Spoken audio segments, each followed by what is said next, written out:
It's been a rather cockeyed month of June for the Mets and their fans, trying to get the bats in the middle of their order going, but still with a sense of optimism and lightheartedness. After all, the Mets are still in first place in the National League East, as they welcome in visitors from the West who haven't been here in some 34 years. The Oakland Athletics are in town and bring with them an old friend. Lots of hugs all around for Mr. Mike, who will not be playing tonight as the Mets take on the Oakland Athletics at Shea Stadium in New York.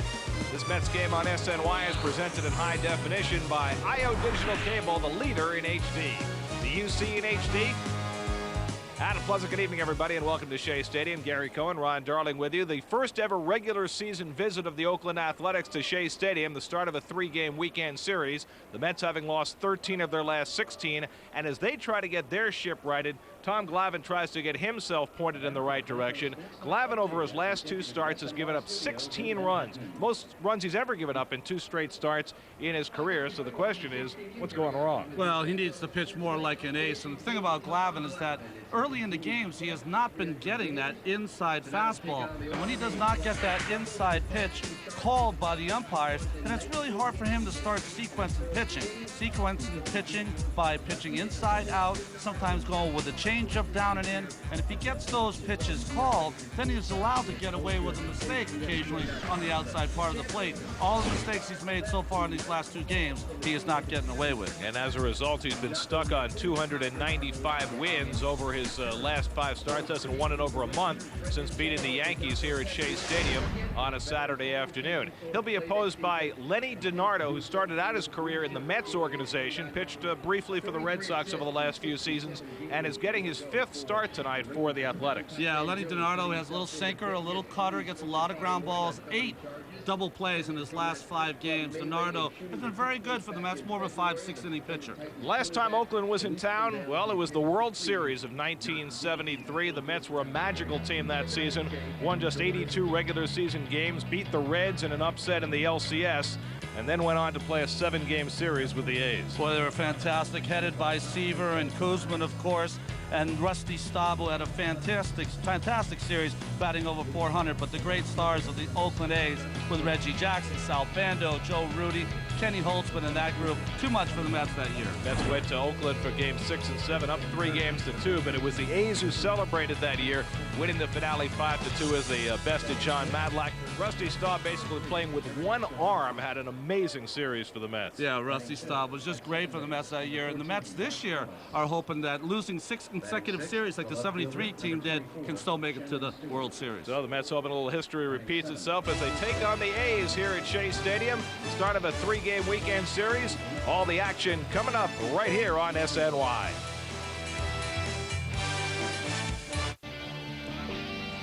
Mets baseball on SNY is brought to you by Barbados, proud sponsor of the New York Mets. Experience the authentic Caribbean. By Chase, home of Chase free checking with direct deposit. By Hummer, visit Hummer.com to check out the H3 Hummer like nothing else. By Corona, kick back and relax with an ice cold Corona. Relax responsibly. By Geico, 15 minutes could save you 15% on car insurance. Visit geico.com or call 1-800-947-AUTO. By IO Digital Cable, the leaders in HD and presenting sponsor of the Mets in high definition. The UC in HD. And by Subway. Try one of the new super stuffed subs from Subway restaurants for a limited time. Subway, eat fresh.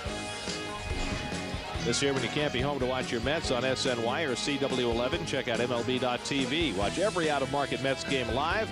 Catch those you missed on demand or listen to every radio broadcast. Sign up today. Visit Mets.com, where baseball is always on. As we check out our Jeep around the majors, Joe Girardi says no to Peter Angelos. Kayagawa back from the minor leagues to pitch for the Yankees tonight in San Francisco. And Kenny Rogers off the disabled list following the blood clot scare to pitch for the Tigers in Atlanta. But Girardi said, I'm not waiting for another job. It's just not right time for him and his family.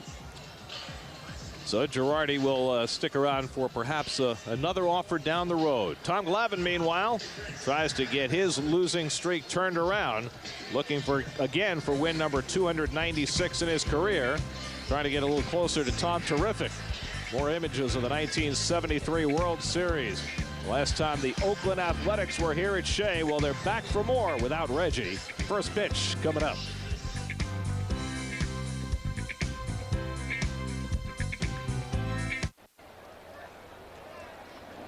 Travis Buck leads off against Tom Glavine. And the first pitch of the night is in for a strike. Well, Tommy Glavine, the illusionist, has been more Harry Blackstone Jr. than Houdini lately. But he wants to try to get that strike inside, try to throw more strikes earlier in the game, averaging 18 pitches per inning as of late. Travis Buck, the heralded rookie, playing right field and off to a fast start, hitting a .280 for Oakland. And he bounces one down to first. Fair ball for Delgado. Waits for Glavine and makes the toss. One away. So 1 out and nobody on. Here's your Ford Oakland A's lineup. The A's have been strapped for outfielders this year, and that's given opportunities to guys like Travis Buck. Eric Chavez struggling this season. The A's as a team are second to last in the American League in runs scored, but over their last 12 games they have picked up offensively. They're averaging 5.8 runs in each of their last 12 games. Mark Kotsay hitting number 2 in the order, and the veteran takes a strike. A's are a team that play fundamentally sound baseball. They make nice productive outs. They're not going to score 8 or 10 runs on in. They usually get great starting pitching. 1-1 to Kotsay, who had a late start to his season. He had to come back from back surgery and wasn't activated till the 1st of June. The A's have used 14 different outfielders this season. They just let one go yesterday when they designated Milton Bradley for assignment. 1-2 to Kotsay. Played in the National League with Florida and San Diego. And he takes it low 2-2. Well, Bradley's the player that always seems to get in trouble, but just on the field wise, they love Buck and what he brings to the team. And they just thought if Buck played every day and Bradley didn't, he would become a problem in that clubhouse. 2-2 to Kotsay, and the changeup pulled foul. And the other thing is the A's have guys coming back off the disabled list soon. Bobby Kelty's hurt. Chris Snelling, who we saw earlier this year with Washington, he's hurt and expected to come back. So they've just got a plethora of guys, and you know, sometimes your reputation, your attitude makes you expendable. Past the mound toward the middle for Easley on the backhand, and the sidearm throw gets there in time. Nicely done by Damian Easley, playing on that sore knee. Well, he had some time off, right, Gary? And I think that really helped his knee, but just a fine play with the backhand and get rid of it so quickly. When you watch those second basemen make this play, they already have it in their head how they're going to have their footwork so they can get rid of that ball as they catch it. Well, Easley right now splitting time with Valentin and Gotay at second base. It's made it somewhat difficult for Willie to figure out who to play on a daily basis as Nick Swisher steps in. Swisher having a terrific year, 5th in the American League with a .422 on base percentage. And he takes a strike. And isn't he the classic Oakland A's money ball type player? Takes a lot of pitches, works deep into the count usually, takes a lot of walks. 51 walks this year, 2nd in the American League. I remember when Nick was a teenager, his dad Steve was a coach on Dallas Green's staff in the mid-90s with the Mets. And Nick was in high school, and Steve used to talk about his son and what a good player he was going to be. But you know, every dad brags. That's true. But Nick has turned out to be a star. You know, up and down the minor leagues for the A's, they have that philosophy. If you do not take pitches, if you do not work the count, if you will not take walks, you do not move up the chain in their farm system. So every young player that comes from Sacramento, usually their AAA team, usually has that kind of pedigree. Eric Chavez waiting on deck. 3-1 to Swisher with 2 out. And Glavine misses with a 3-1 changeup, and he walks Swisher. So a 2-out base runner for the A's. Third baseman, number 3, Eric Chavez. Well, it's a defense, Lexus starting defense. Gomez, the right-handed hitter, starting against the left-hander DiNardo in left field. LaDuca behind the plate. Right, Reyes, Easley, Delgado, and Green and Beltran complete the outfield. Fans flocking into Shea Stadium on a gorgeous night for the start of the weekend series. And I'm going to miss that subway passerelle when they rip it down. That's right. Here's Eric Chavez, the signature player for the Oakland A's. Chavez was question mark coming into this game because of a sore rib cage, but good to go tonight. But his numbers are not what he'd like them to be. And Glavine falls behind him 2-0. You saw that walk to Nick Swisher, and you could see that happening when there's no one on base and Swisher's up with Chavez, who's had a tough year behind him. Swisher's going to get very little to hit. And this is an Oakland A's lineup that is not particularly scary once you get past these guys. I mean, they will hit their home runs, but it's not a power-packed lineup after you get past Chavez. But one of the things, they don't strike out a lot. They put the ball in play. So that's how they challenge you. Bob Guerin, the manager. First year for Guerin. Ken Maka was let go last year after taking his team to the AL Championship Series. As Chavez goes the other way, and he's got a base hit. Swisher takes the turn. He heads for third. Gomez with the throw. The diving tag. Out! Swisher challenged the rookie and paid for it. Carlos Gomez guns down Swisher, who makes the third out at third base. That one could get the Mets going as they come to bat in the bottom of the first after a terrific throw and tag.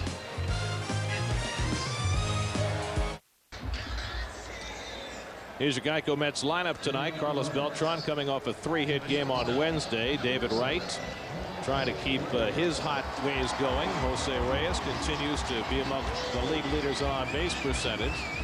Gomez getting the start against the lefty and has already shown off one of his tools in the first inning. As Lenny DiNardo takes the mound, making his 5th start for the A's. And Reyes drops down a bunt. Chavez, 6-time Gold Glover, throws it wide and down the line. Reyes to second, and he'll arrive safely. So Reyes challenges the Gold Glover Chavez, gets himself a bunt single, and takes second on the air. Well, Chavez was playing in, got to it in plenty of time to make the play, but that throw so errant. And what happens with a lot of these third basemen is that they have to rush it because of the speed of Reyes, and that ball never came back for him. Never really had a good grip on it, did he? No, he didn't. And you know, the thing about Chavez, he's a great fielder, but he's never been a classic guy in terms of his throwing mechanics.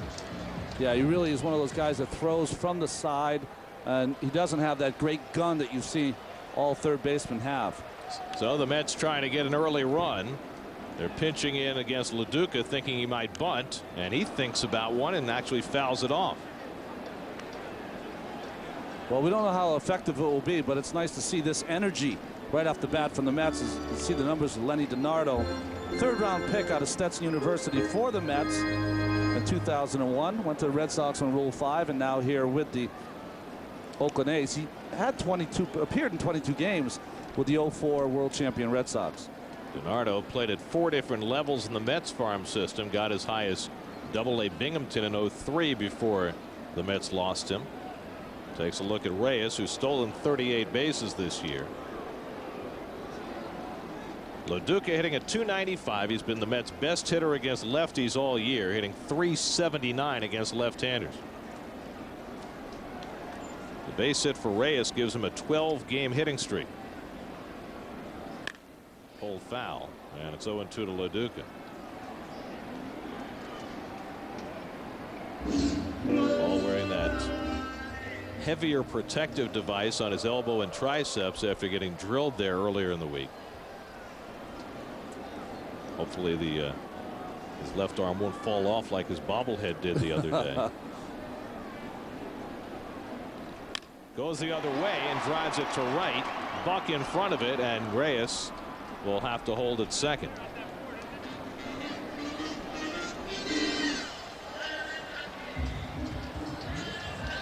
Here's the Rico starting defense for the A's. Mark Hotze in center field. Since 1998, most outfield assists by the center fielder, 105.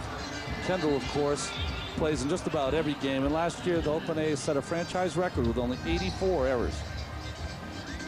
Well, here's Carlos Beltran hoping to build on his game Wednesday against the Twins when he had 3 base hits and drove in a run. And DiNardo coming around the side, and he misses 1-0. Beltran is the only hitter in the Mets lineup who's ever seen DiNardo before, but only for one at bat. However, he's batting 1,000 against DiNardo. And he loops one over short. That's going to fall in for a base hit. Reyes turns third and heads home without a throw. And the Mets jump out in front 1-0. A broken bat RBI single for Carlos Beltran. 1-0 New York.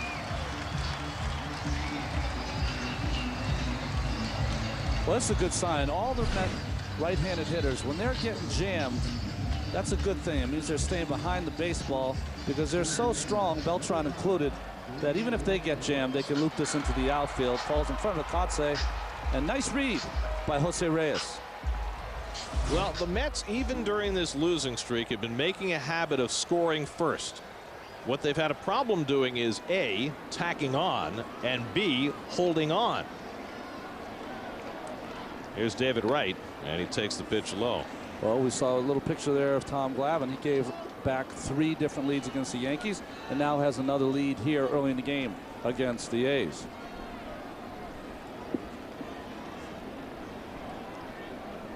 Beltran aboard. 9 steals on the year, and Wright pops it up. Easy for Swisher. Catches it in fair territory, and there are 2 out.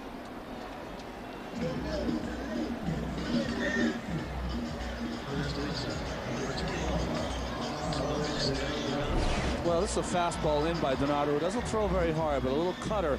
And as it runs in, Wright tries to pull his hands in. He does pull his hands in, but ends up getting underneath the baseball and just a simple pop-up.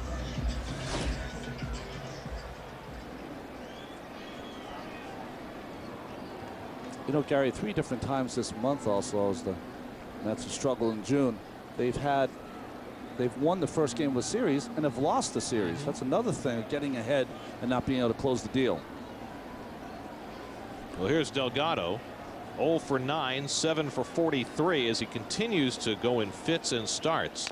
Every time you think that Carlos has put together a couple of games and looks like he's about to bust out, he'll put together a couple of 0-fers. Yeah, I think it's really going to, he's at a place right now that I think you can't really judge unless he puts 5 or 6 games together, maybe a couple of series where he gets hot. And if he does that, then maybe he can get going. Beltran at first and 2 down. DiNardo gets it quickly to the plate, and he gets it in at the knees, and it's 0-2. Well, Delgado wore those pants hiked up for a couple of days. They had just enough hits in them. A couple of days without a hit, and those pant legs are right back down at his shoe tops. And the curveball popped up. Crosby playing right behind the bag. And the shortstop's got it to end the inning. So the Mets get an unearned run in the opening inning. Glavine will try and make it work as he takes them out to the second. Weekday mornings before you head out the door, check out the CW11's Commuter Cast. From traffic types to train delays, get up to the minute time-saving traffic reports with Commuter Cast all morning long on the CW11 Morning News. Mark Ellis leads off the second inning and takes a strike. Ellis at 266. A little odd to see him in the number 5 spot in the order, but he's been hot lately, and he pulls one foul. Ellis was really struggling until the 1st of June when his wife gave birth to their first child, a son named Briggs Ellis. Wow. I mean, that's a name, right? Anyway, since then he's been raging hot. He's hitting .338 since his son was born. It's very inspirational to have a son. You know my theory is, right? I always tell it to you. The first child you have, sometimes you have a tough year that year because things just, you know, of course for the good, much better than bad, but just your whole routine changes. The baseball players are just so into their routine. Ellis takes a call, 3rd strike as Glavine got that inside corner, and that's key for him, as Ron pointed out in the open. So this is a good thing to see. Good fastball inside, and once Glavine starts getting those pitches, then he can start throwing that fastball in for a strike. Then when he gets ahead, throwing that changeup inside off that fastball, and all the different sequences that he likes to employ during the game. Here's Shannon Stewart playing left field, and he takes a strike. And Bill Miller's got a rather sizable strike zone tonight, and that'll help Glavine. He does, and it just seems Glavine also has taken the attitude so far in this game. He's just going to throw that first one kind of down the middle. make sure he gets ahead of the strike. Fouled away by Stewart, and Glavine working ahead in the count early in the game.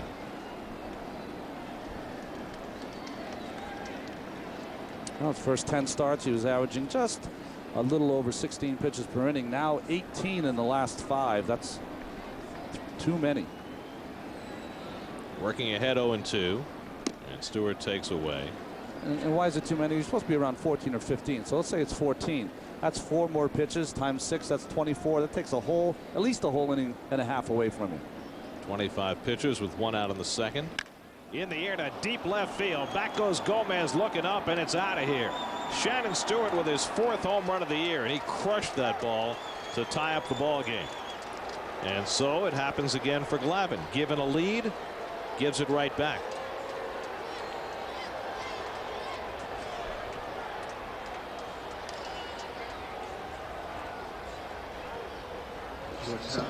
Well, Shannon Stewart, one of the real threats power-wise for the Oakland A's. Got a ball right in the middle of the plate, and that's a long home run here at Shea Stadium. So Stewart, who missed most of last year because of foot problems, getting a chance to play regularly with an Oakland team that's had a banged-up core of outfielders. Signed just a 1-year deal for $1 million. A guy who was a very valuable asset in Minnesota and then in Toronto before injuries started to catch up with him as Bobby Crosby takes high. And you know, the A's specialize in value pickups, and Shannon Stewart certainly is one of those. Frank Thomas last year for them, outstanding. Grounded to short, and Reyes in front of it. Throws out his shortstop counterpart Crosby. 2 away. Well, there's your Mets' upcoming schedule. 2 more games to go in this series. Tomorrow night and Sunday, both on the CW11. Back on SNY Monday night. 4-game visit by the defending world champion Cardinals before the Mets go to Philadelphia. Remember, all Mets home games on SNY are available in HD, presented by IO Digital Cable. Do you see in HD? Here's Jason Kendall, and the A's catcher takes ball 1. It has really been a struggle at the plate for Kendall, although he has picked it up lately to get to those numbers. Even hit a home run last week for the first time in more than a season. That was in Houston, right? Launching pad. That park is. Hits it to right field, and Shawn Green has it lined up, and the inning comes to an end. But the A's get even. Tom Glavine gives up the lead as Shannon Stewart hits his 4th home run of the year. Well back in the bleachers, and we're tied at 1 as we go to the bottom of the second. Take the train to Shea as interleague play continues with the Oakland A's tomorrow night and Sunday afternoon. Go to Mets.com today for your tickets. Damian Easley leads off in the home second inning against Lenny DiNardo, who gave up an unearned run in the first inning. Easley's done well against lefties this year. .327 against southpaws as he takes ball 1.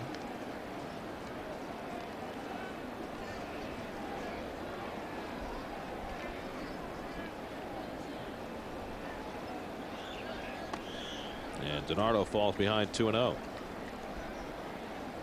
The A's have lived on their pitching this year. They have the best staff ERA in the American League. But this last time through their rotation, they've struggled, including DiNardo. DiNardo got knocked out in the 4th inning against the Cardinals last Saturday, a game that the A's wound up losing 15-6. And yet, Oakland has owned the month of June, as they generally do. 3-1 now to Easley. 13-6 so far. And over the last 6 years, no team in Major League Baseball has had a better record in the month of June than Oakland. And it's not even close. This is when they kick it in gear. Inside, and Easley draws a leadoff walk.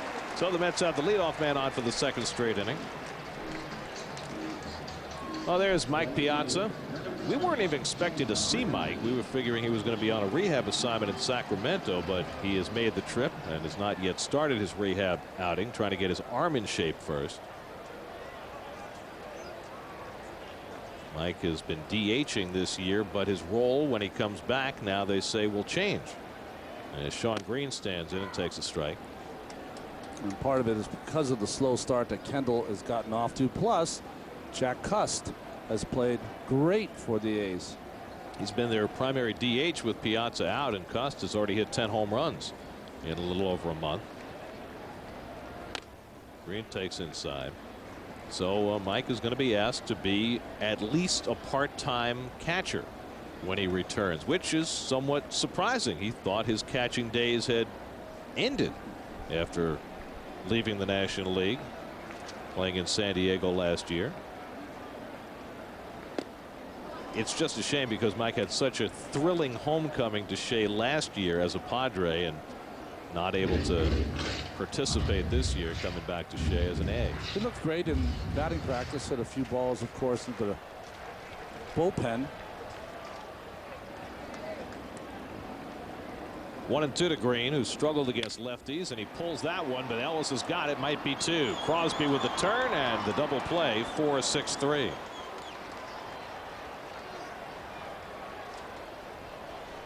So 2 out and nobody on. And here's Carlos Gomez, who participated in our Panasonic Plasma replay tonight. Panasonic for the speed of sports. First inning. Nick Swisher trying to go first to third with 2 out. Mistake. Gomez guns him down. Well, Gomez has already showed a fantastic arm. Nice play by Wright to get the ball and hustle back with a tag. And Gomez with his home run cut, 0-1. Well, Gomez has showed a great arm. That double play made in Yankee Stadium. That's what made it surprising that Swisher tried that with 2 out. You don't want to make the third out at third, and you assume that the A's have seen the scouting report on Gomez. 1-2 to Carlos. But I think sometimes you test a rookie anyway, just to see for yourself. Well, he didn't run that hard going into second and kind of wanted to deke him a little bit. But Gomez was on top of his game. You just saw Shawn Green hit into a double play. That's not unusual with Lenny DiNardo. 9 double plays he's induced over his last 6 games, and the A's have turned 71 double plays. And he's been decidedly a ground ball pitcher in his career. As Gomez taps a grounder, Chavez charging, has to hurry against Gomez's speed and gets him by half a stride. So the inning is over. Let's get a leadoff walk, but nothing else. And the A's will come to bat in the third against Glavine with the game tied.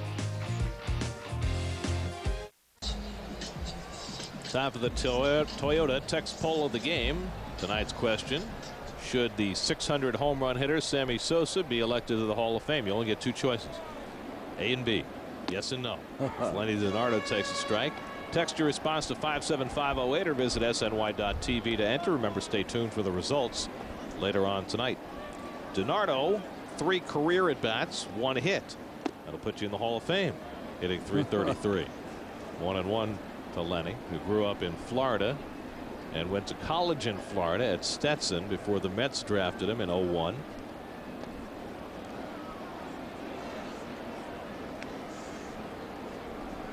You got Lenny DiNardo standing next to Paul Lo Duca. It's perfect. Yes. What a New York tableau. Up the middle and easily on the backhand. And DiNardo hustling is out by a stride, 1 away.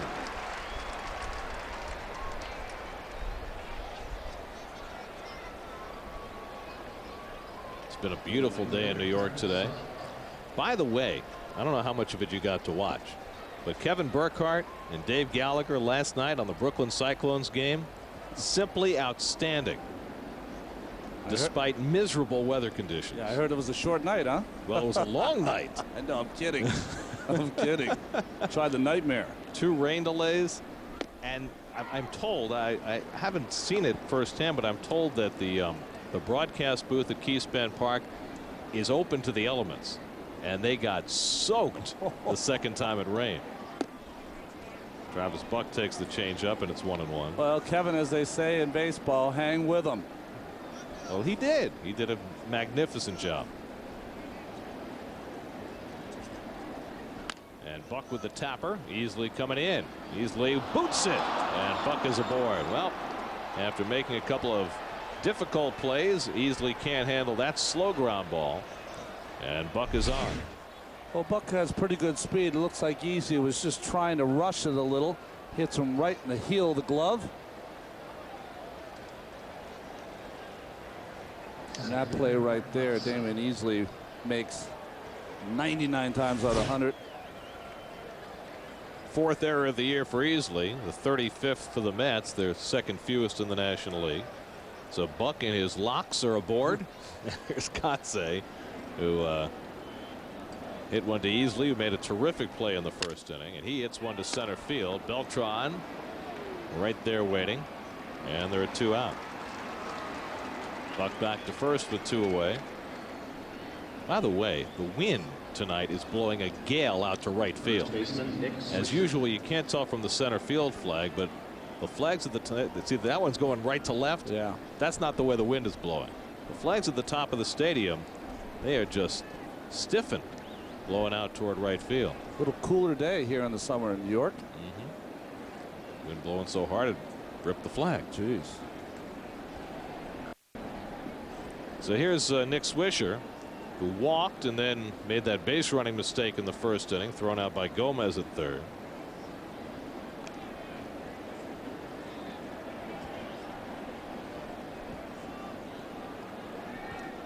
Swisher's a switch hitter and a much better right-hand hitter than left.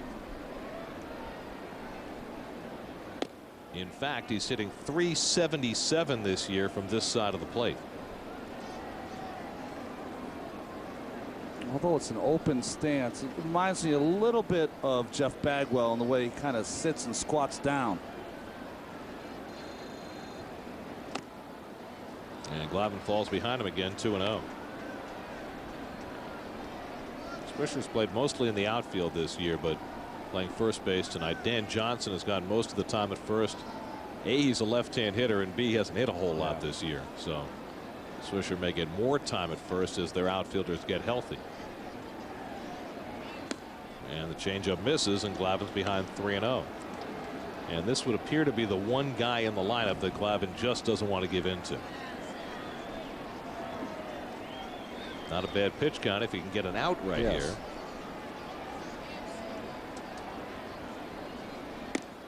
And he gets a strike, 3-1.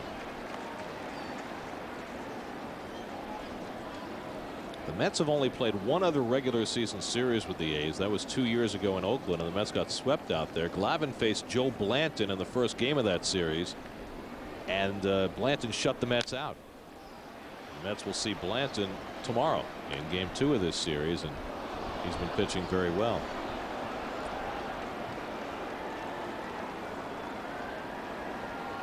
Well, I think the Mets are very lucky, though. They're going to miss Danny Herron, who's by far and away not only the best pitcher on the A's staff, but one of the best pitchers in the American League. Well, their best pitcher is back, but he's not starting. Rich Harden just activated from the disabled list after missing 2 months, but he's going to pitch out of the bullpen. Buck will run, 3-2 pitch, swing, and a foul tip held by LaDuca. Strike 3. Swisher throws the bat and helmet away in anger, and Glavine has the strikeout to end the inning, his second of the night, as he gets Swisher with the change.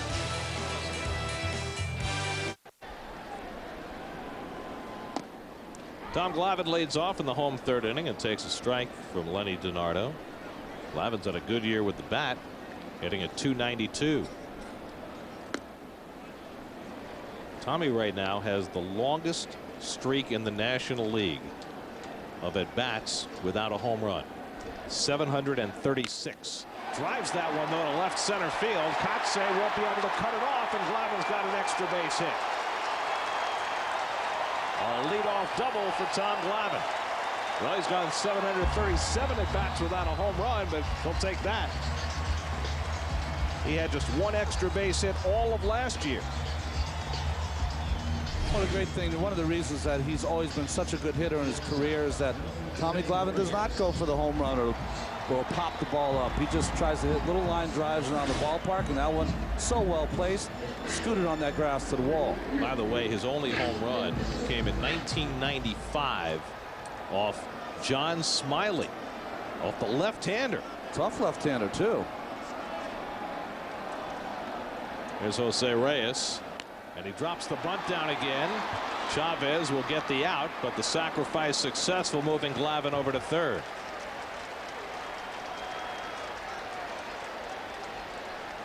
So 2 bunts by Reyes. He's got a hit and a sack. Well, perfectly placed here by Reyes. Make sure the third baseman has to field it. Of course, Chavez, after the first bunt base hit, well in at third base. 4 or 5 steps.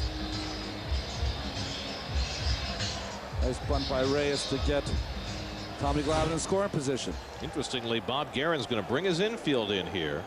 Try and cut off this run. As LaDuca steps in. Tie game in the third. And LaDuca takes a strike. Well, he's playing them in, but they're back 4 or 5 steps off the grass because it's the pitcher, Tom Glavine, running, who doesn't have a lot of speed. So even on a less than sizzling ground ball, they'd still be able to come home. LaDuca lined to right his first time, and he grounds this one foul, and now DiNardo ahead 0-2. The pressure is for the hitter is that if you're trying to hit a fly ball, you've got to hit a pretty deep fly ball to score Tommy from third. Tommy runs fine, but not overbearing speed. And of course, the other problem is they don't play all that deep against LaDuca. But he's been successful 5 out of 6 times this year, getting a runner in from third with less than 2 out. One thing you know, he's probably not going to strike out. Second toughest hitter to strike out in the National League so far this year. DiNardo this season has struck out just 21 batters in 42 innings.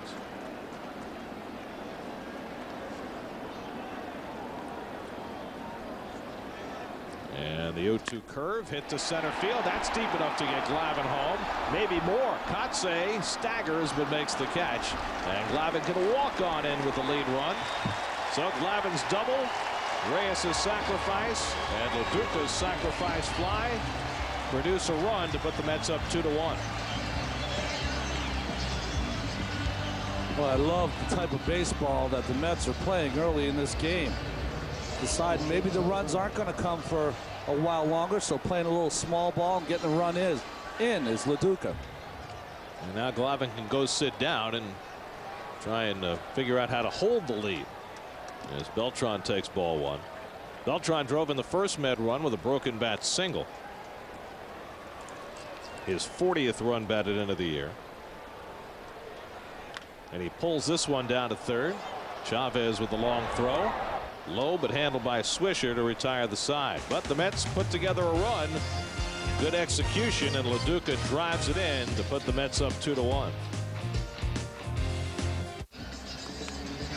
Mets Weekly puts a complete wrap on round 2 of the 2007 Subway Series. We'll talk about that in a moment. First, we'll look at our Aflac trivia question. Who are the 5 Hall of Fame players who played in the 1973 World Series?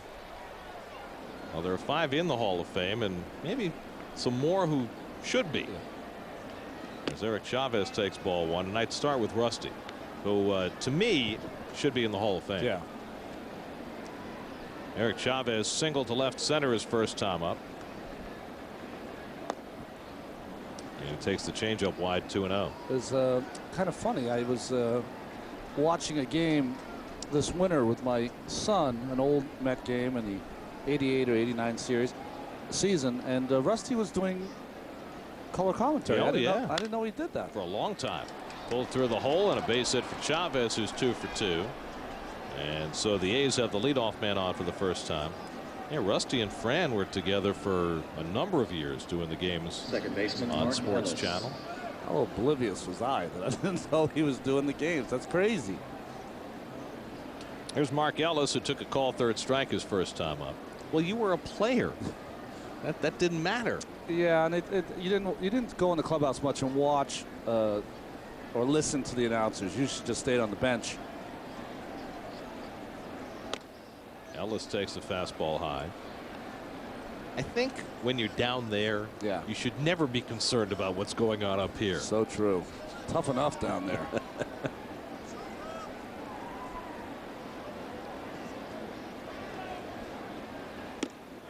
And Glavine again behind 2-0. So he was working ahead in the count earlier, but now First two hitters here in the fourth inning behind 2-0. You know, you're asking me about the tendency, penchant for giving up the leads. And I think what happens is when you give up a few over the course of 2 or 3 or 4 starts, it starts to become a little mind game for you, just like giving up first inning runs, things like that. It's that pink elephant that you can't get out of your head. You don't want to think about it. You want to just go hitter to hitter, pitch to pitch, but it's out there because you haven't had success of late. Pink elephant. Pink elephant. Sorry. Darn. Fouled away, and it's 2-2 to Ellis. Better than Abe Lincoln. Oh, you see those commercials? Yes.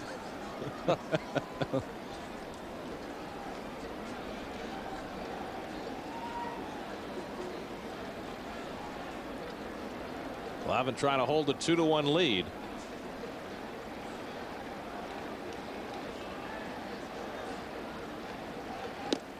On the inside corner, strike 3 called. Same pitch that got Ellis first time up. And he goes down looking at the same one, and Bill Miller again called it a strike. Well, as a hitter, you can shake your head all you want, but once a umpire has established that he's going to call that pitch inside, that's too close to take. Well, that dropping the bat on the plate probably does not go over real big. Yeah, that puts you in the doghouse for the rest of the game with Bill Miller. Now that one a little further inside might be a strike the next time. Well, here's Shannon Stewart, who homered his first time up, and he takes a strike. Stewart hit his 4th home run of the year, crushing it up into the bleachers in left field.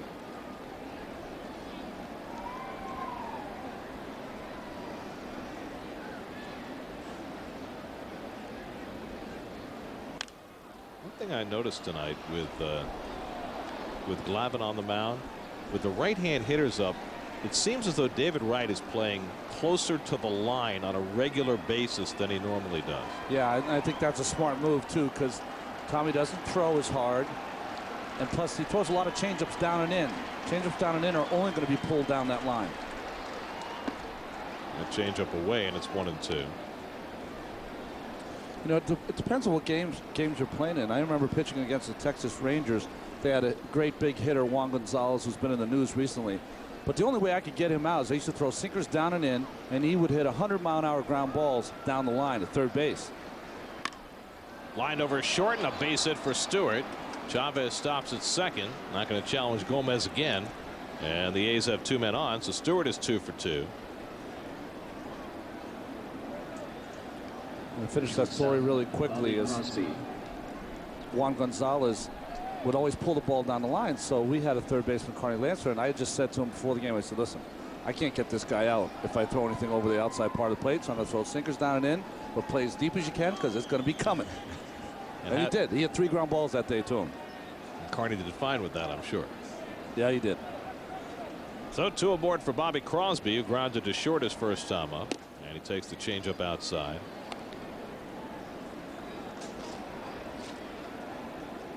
It is just not coming easily right now for Tom Glavine.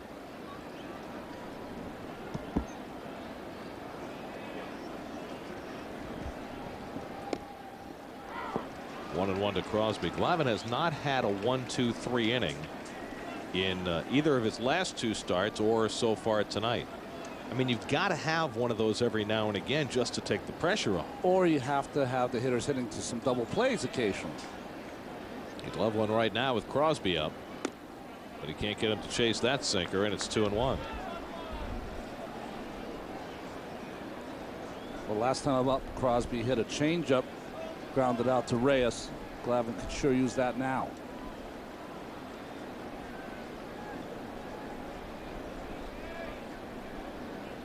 On 2-1, Crosby waves at the sinker away, and it's 2-2.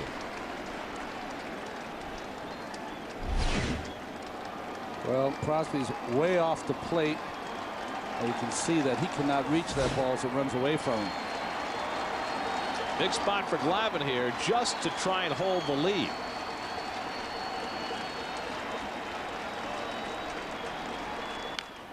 Reached for and fouled. Well, that's 4 consecutive pitches on the outside part of the plate. Be interesting if Tommy at one point tries to do what he did to Mark Ellis, shoot a fastball inside to Crosby. Well, one thing he hasn't done at all is throw curveballs to right-hand batters. He's tried recently to throw curves to lefties and not had success with it. And he's pretty much abandoned that pitch. Fastball hit hard. Reyes with a beautiful stop. Easily with the turn. Double play side retired. Reyes with the great grab and denies Crosby from the seat of his pants. Makes the big play.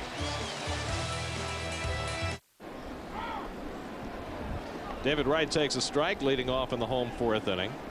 David popped up his first time up, facing Lenny DiNardo, and the curveball misses 1-1.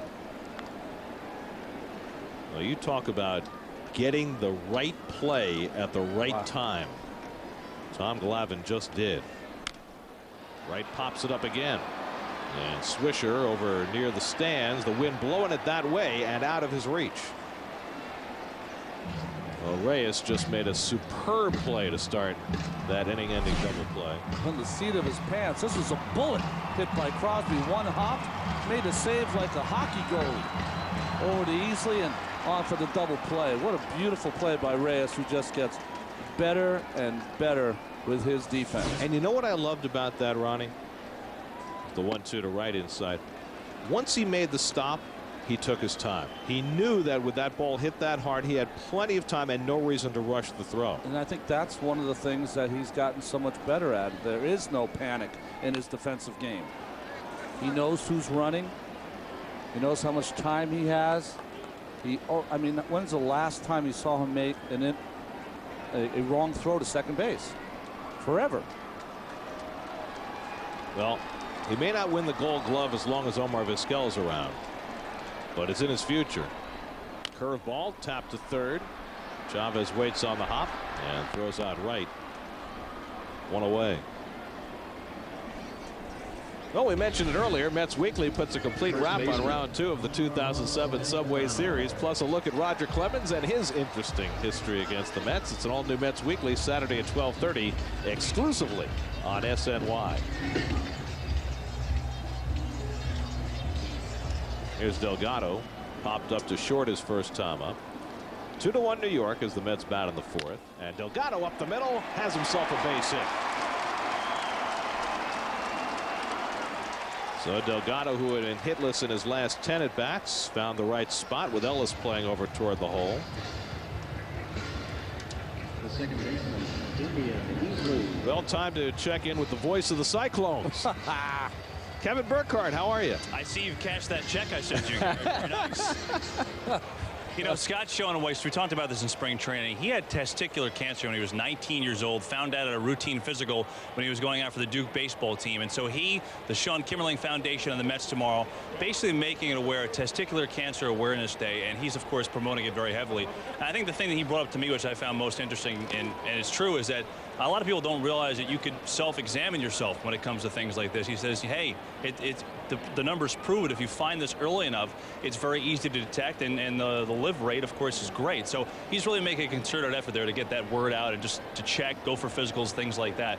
On a side note, the Mets Foundation function last night for charity did very well, raised a lot of money, and this one could be too, and end the inning. And just to finish it off, Shawn Weiss got $19,000 for a date from the person who bid to pitch with him, but he threw in 2 tickets to a Duke University basketball game, guys. So he threw in a little extra there, too. We'll be back.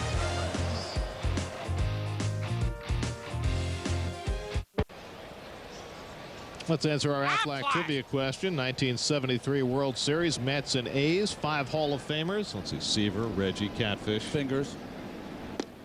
That's 4. Who'd we leave out? Mays. Willie Mays, of course. It would be hard to forget that. Willie on his knees pleading at home plate. As a call strike to Jason Kendall, 1-1. Still out. Well, maybe.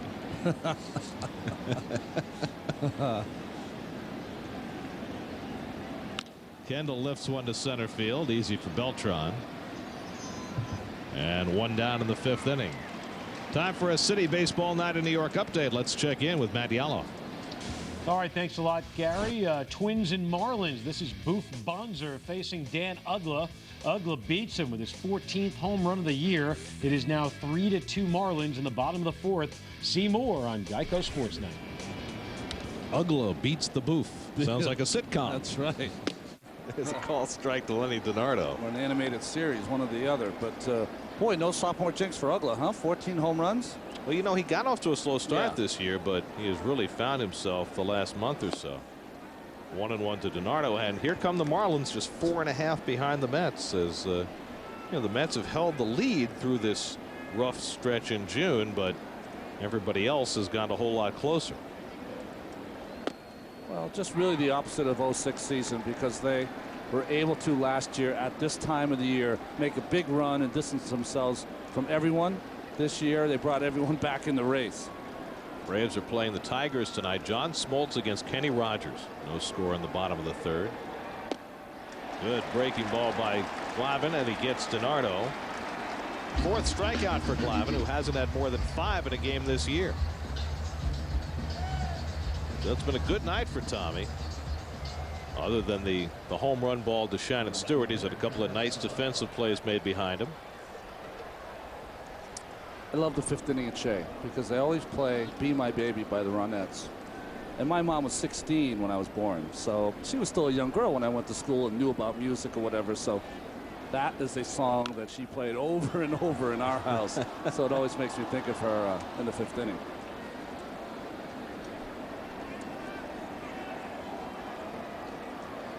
That's very cool.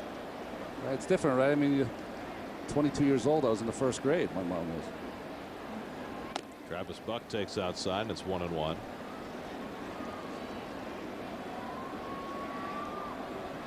We've heard a lot of, I don't know if you remember this, the old WNEWAM in our house. Oh, yes. In the left center field, and a base hit for Travis Buck as Beltran gets it back in. A 2-out single for Buck. You know, a lot of Ted Brown, William B. Williams, bringing you Sinatra and Jack Jones and all the standards. That's what my mom played. A little bit like radio days, right? You don't get standards on the radio in New York anymore, or really anywhere else. Satellite radio, maybe. Satellite radio, you can get it, and if you have direct TV, yeah, they have the different kind of music, and they have singers and standards. Mark Kotze's 0 for 2. Easily made a nice play going behind the bag at second to throw him out in the first. Then he flied out to center in the third. I've always liked Mark Kotze. He's one of those players who doesn't have great tools, but he's just a winning player.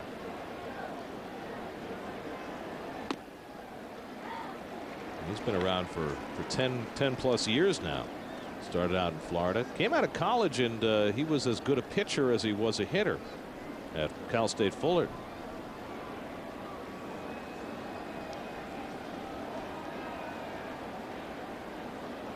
One and 1 to Kotze. Grounded to Easley, and he makes the toss to Reyes to end the inning. So 5 solid innings for Tom Glavine, and he holds on to a 2-1 lead halfway through. Thank you.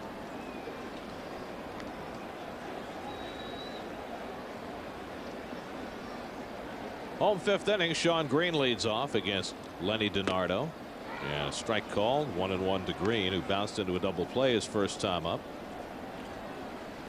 That's with a 2-1 lead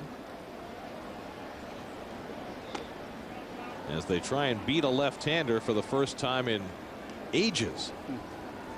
That started out the year 11-3 when a lefty started against them, but now they've lost the last 8 games in which a lefty has started. Green goes the other way, hit well. Back goes Stewart near the wall, and it's out of here. Shawn Green with an opposite field home run.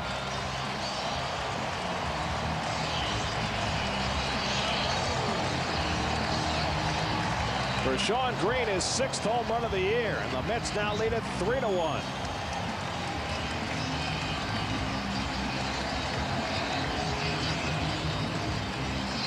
Well, that is the kind of power that we have not seen a lot of from Shawn Green, but he catches all of this home run to left field. If you remember last year's season in a doubleheader, he had a home run to left field. That's his first home run against a left-handed pitcher this season. And that's big.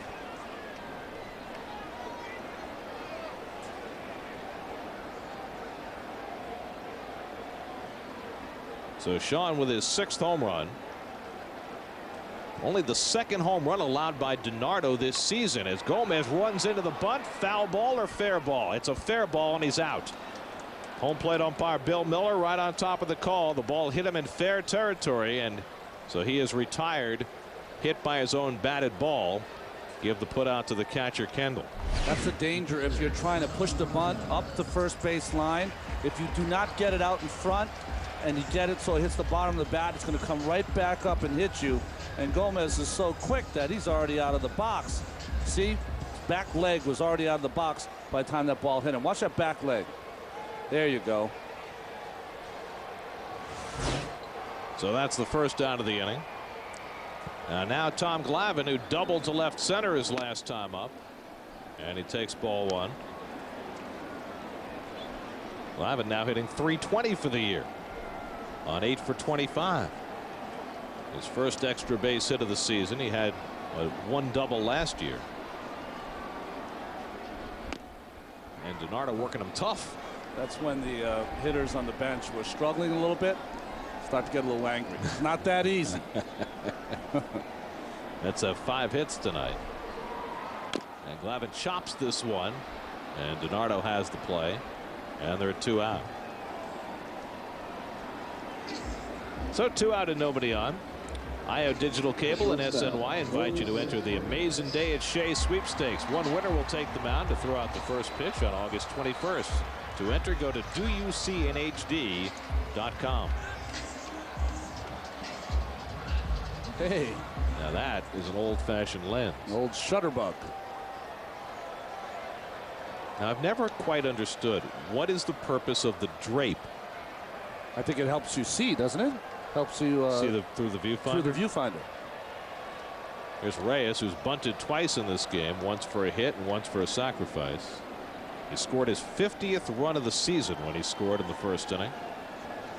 50 runs in the Mets' 71st game. Waves at the changeup, and it's 1-1. DiNardo's shown a nice assortment of pitches. Good changeup. Nice curveball. Broken bat liner, and Crosby's got it. Side retired. So DiNardo gets Reyes, but Shawn Green's opposite field home run puts the Mets up 3-1. Ready for your Mets 15 seconds of fame? Make your own Your Season Has Come TV commercial, and it could air during a Mets game on SNY. Go to Mets.com for details today. There are a couple of Met fans who could be writing commercials right now, but instead, what are they doing? They're watching a ball game. Nick Swisher leads off in the 6th inning. Tom Glavine now with a 3-1 lead. And Swisher takes ball 1. Swisher has walked and struck out. Glavine did a great job in the 3rd, coming from 3-0 to strike Swisher out. And he pops this one up. Delgado with the angle. And there's one away. So Glavine getting into the kind of groove that we haven't seen him in a while. Well, his pitches were all down, and it's just the way he pitched early in the season.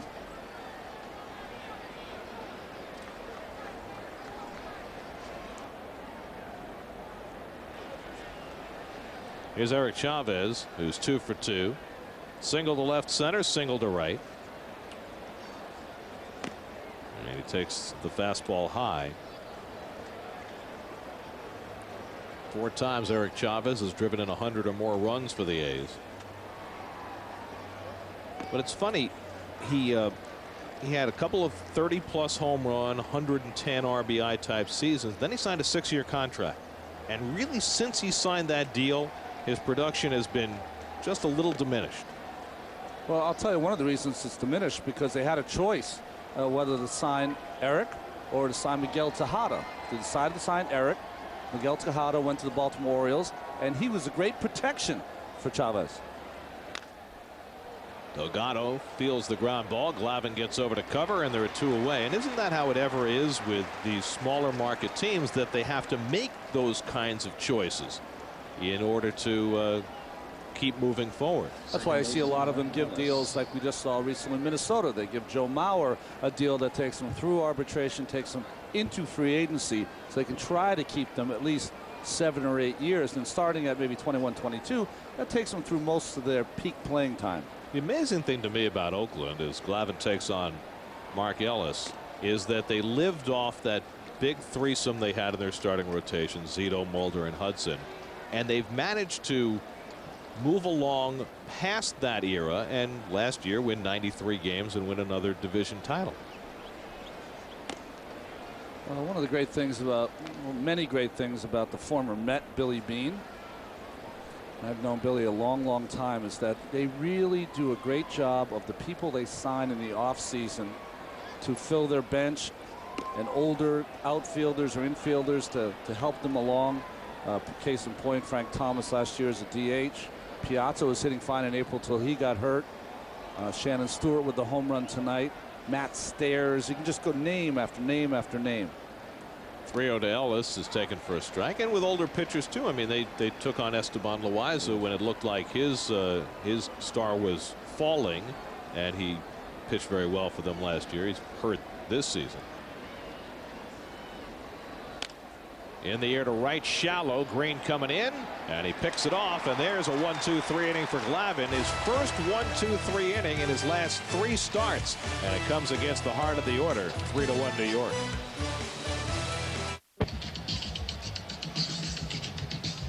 As we go to the bottom of the 6th inning, let's take a look at our New York lottery. Mets box score. RBIs tonight for LaDuca, Beltran, and Shawn Green, who hit the home run that expanded the Mets lead to 2 runs. Oh, don't forget about Glavine's double. Did I mention Glavine's double? Just did. That'll win you $1 million. Paul LaDuca leads off in the bottom of the 6th. Paul drove in the go-ahead run with a sacrifice fly in the 3rd. And he takes a fastball strike from DiNardo, 1-1.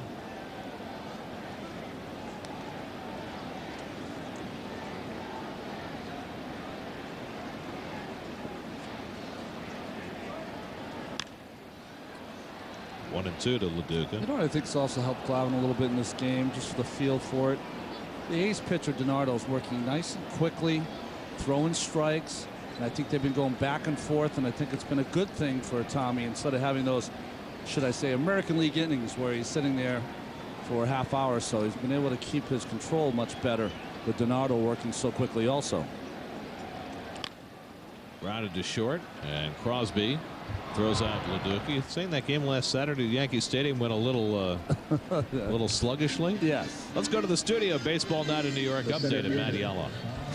Indians and Nationals tonight. Interleague continues. Johnny Peralta, 42 RBIs on the season. The Indians go up 1-0 as Casey Blake touches home. 1-zip Cleveland. Bottom 4. See more on Geico Sports Night.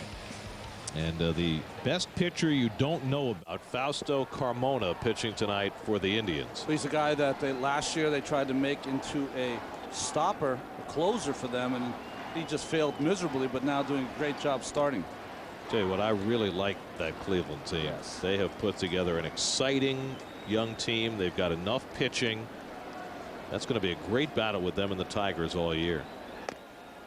2-1 to Beltran, who drove in a run in the first with a broken bat single. Who's their general manager? Mark Shapiro? Mark Shapiro. And he's one of the really up-and-coming stars as far as general managers are concerned. Pulled foul. I'll have to give a disclaimer because Mark is my agent's son. Oh, okay. So, but I said it, and I know Ron Shapiro, but I didn't know that was his son. Now I do know. But they've done a great job there over the last few years. Took a step backwards last season, but they're fun to watch. Grounded to short as he rolled over on the changeup, and Crosby with a low throw gets by Swisher, and Beltran is safe. Well, Crosby rushing against the speed of Beltran, and the Mets have a 1-out base run. Well, you know how this play was set up, Gary, is that right off the bat, Crosby decided to wait back on that ball. And waiting back on that ball did not give him a lot of time to get rid of it, tried to rush it. Instead, if he kind of circles around and charges this ball and gets it in front of him, his momentum would have been moving towards first base. It would have made it a much easier play. It's the 10th error of the year for Bobby Crosby, and the Mets have a one-out base runner for David Wright. David has popped up to first, grounded out to third, 0 for 2.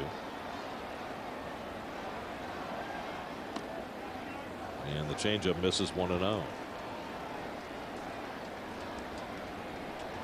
Tomorrow night, game 2 of the series, El Duque will pitch for the Mets, looking to bounce back after a difficult outing against his old club.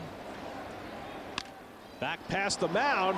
DiNardo can't get it, but Ellis can, but he has nowhere to go with the ball. Ellis couldn't get rid of it after making a terrific stop on a ball that it initially looked like DiNardo should have had. Well, you watch this play. Ellis is one of the best second basemen in baseball. Kind of puts his glove and splats that one on the ground. Mad at himself for not getting rid of it. This is a man who made 2 errors, only 2, in over 600 chances last year. Well, he did a nice job of eating that ball once he realized that he just couldn't get a grip on it. So an infield single for Wright. That'll draw a visit to the mound. Well, pitching coach for the A's, Curt Young, former teammate of mine, one of the bright young pitching coaches in baseball. I mean, he's had 20-game winners in Hudson and Mulder and Zito. And DiNardo is about the same kind of pitcher that Curt Young was. And he also had a tough act to follow, because he became pitching coach with the A's after Rick Peterson left to come to the Mets. And we all know the job that Rick did, not only with Oakland, but what he's done since he came to New York. So here's Delgado with 2 aboard and 1 out. And he lines a base hit in the left center field. Beltran held up. He'll go to third. He's being waved home now. Kotze's throw goes to third. It's an RBI single for Carlos Delgado. 4-1 New York.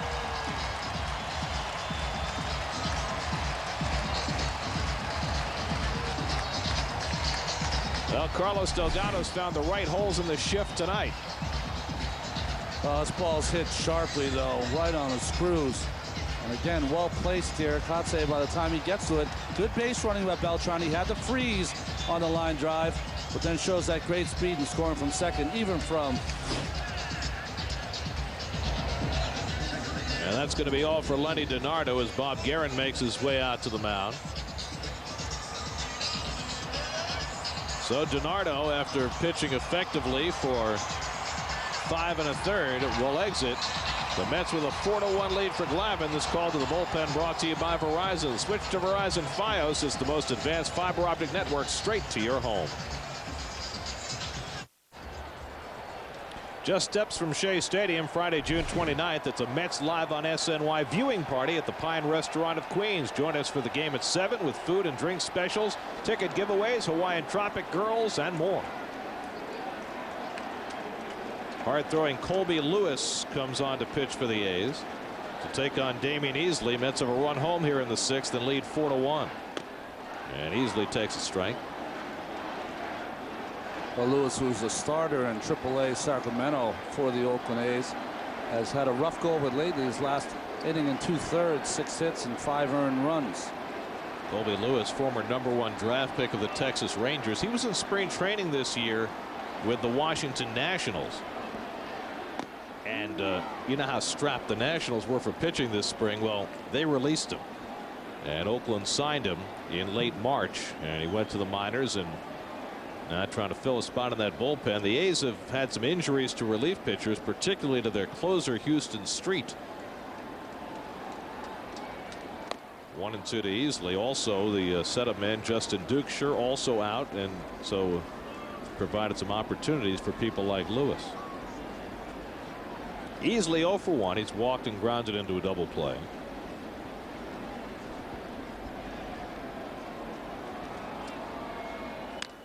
Easley pops one up to shallow center, and Kotze comes on. A little miscommunication there. Ellis was covering at second base for a pickoff as Lewis threw the pitch. The right fielder, Shawn Green. So 2 out of 2 on. Shawn Green provided our Coors Light cold blast in the 5th inning. An opposite field home run. His first off a lefty this season, his 6th of the year. And that gave the Mets a 3-1 lead. It's now 4-1 as Shawn steps in with 2 out and 2 on.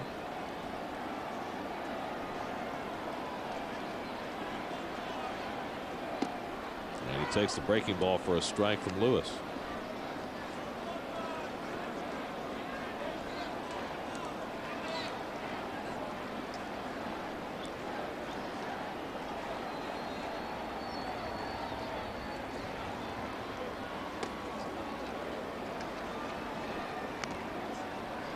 One and one to Green.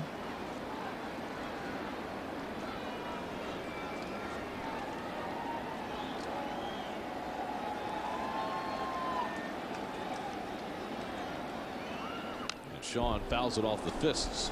It's 1-2. Green's home run was his first since coming off the disabled list. He'd been struggling over the 10 or 12 days since he came back.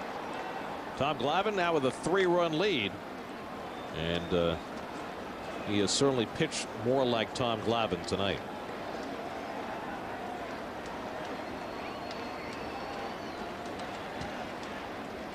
One-two to Green.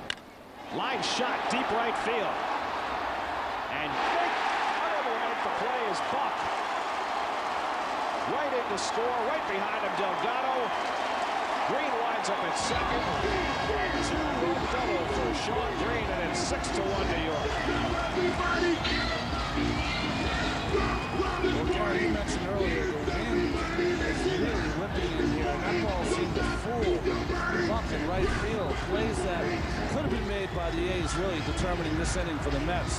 Hard shot to right field. Of course, tough play for the right fielder. It's going over his head, but gets turned the wrong way.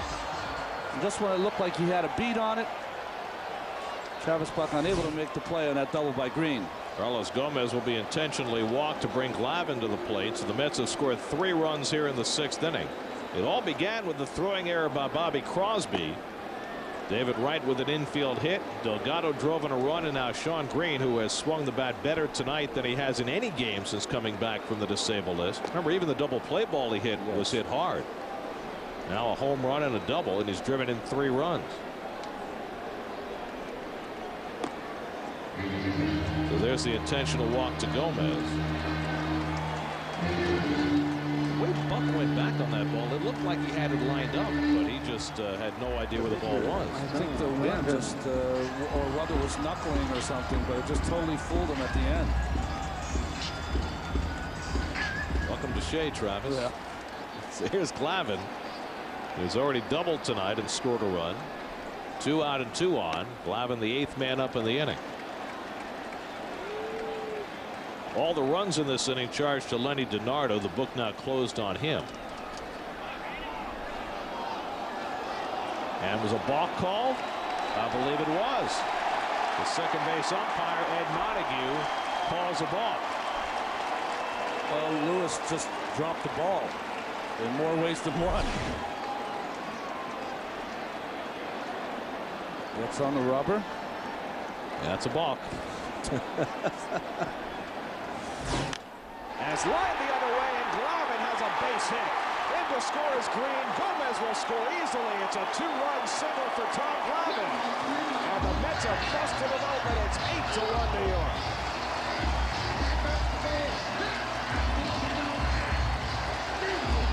Boy, did Tom Glavine need a night like this.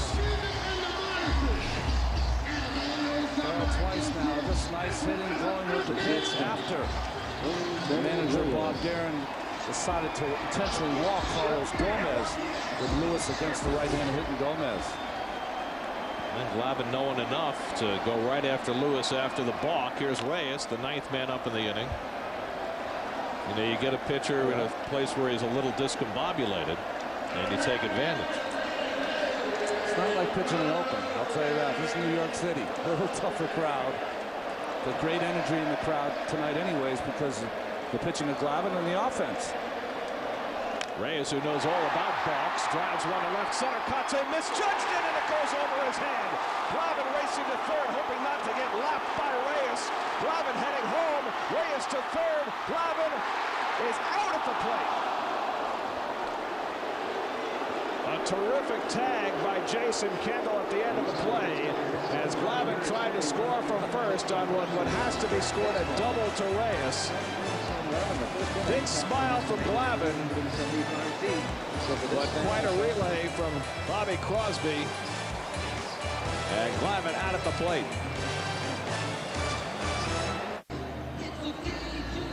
Big inning for the Mets there in the bottom of the sixth, and I'm not so sure Tom Glavine expected to be sent home on that hit by Jose Reyes. And a comical scene back in the dugout between the frames there. Glavine trying to catch his breath.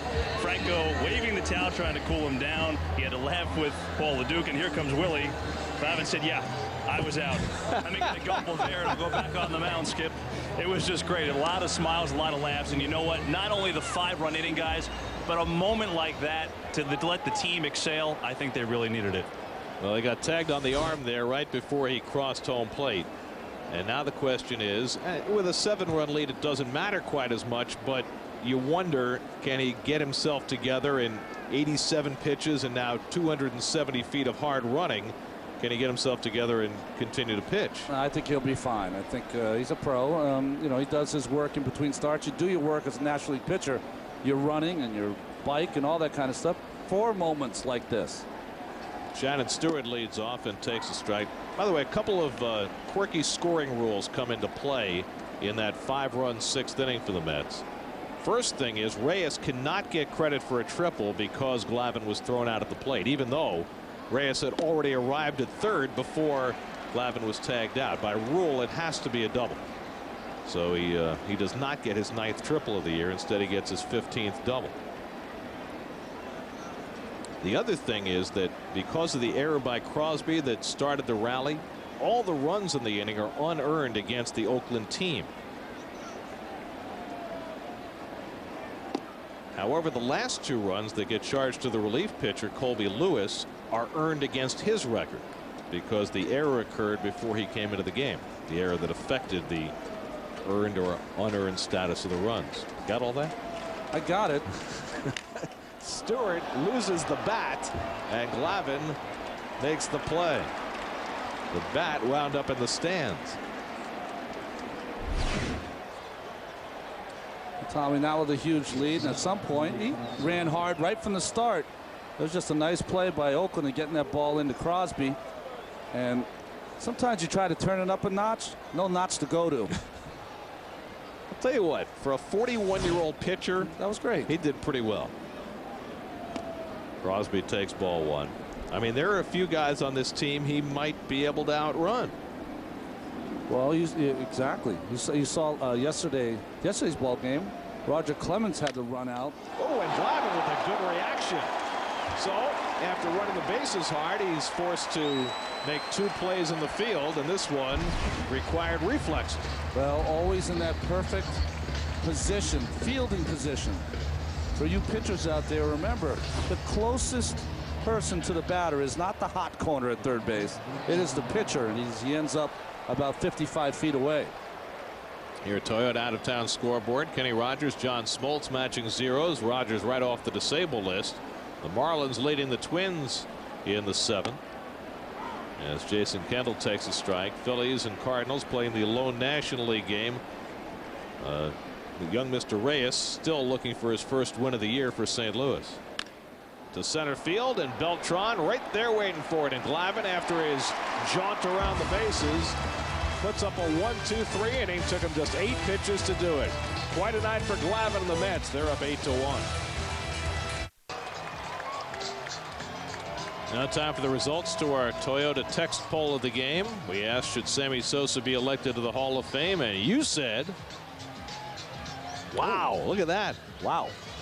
Split right down the middle. The 5th leading home run hitter of all time. Half in, half out. That's all in right there, that picture of New York City. Beautiful. Ron Flores takes over the pitching as we go to the home 7th inning. And LaDuca lifts one to left. Stewart over. And he makes the grab. 1 pitch and 1 retired by Flores, the brother of St. Louis Cardinal lefty Randy Flores. The center fielder. Ron Flores is not allowed to run in 11 of his 14 outings. Now, this one, the 14th, with the A's. The call from Sacramento about a month ago. Ron Flores out of Southern Cal, where he was a starting pitcher, but he's been a reliever throughout his professional career.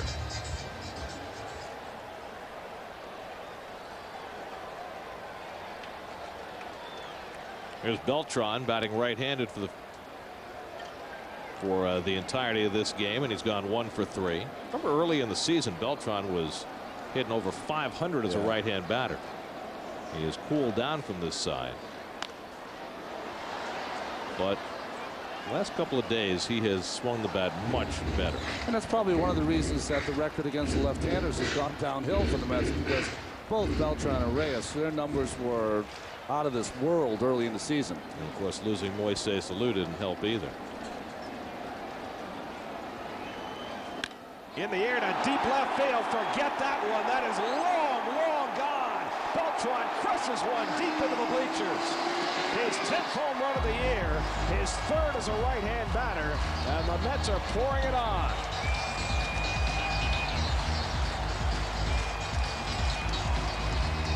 Nine to 1 New York.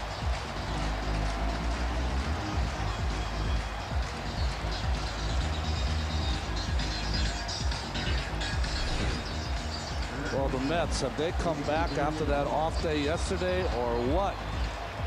Long home run from Beltran on a hanging changeup from Ron Flores. And that's one of those that, you know, right away, it did look like it was going to go over the crane at some point. Here's David Wright, who takes a strike. Well, the Mets began the night playing small ball, getting runs up with bunts and sacrifices and sacrifice flies. Now they're pouring it on with long ball. Mets had 3 extra base hits in the last 2 innings, and now they had Beltran's home run.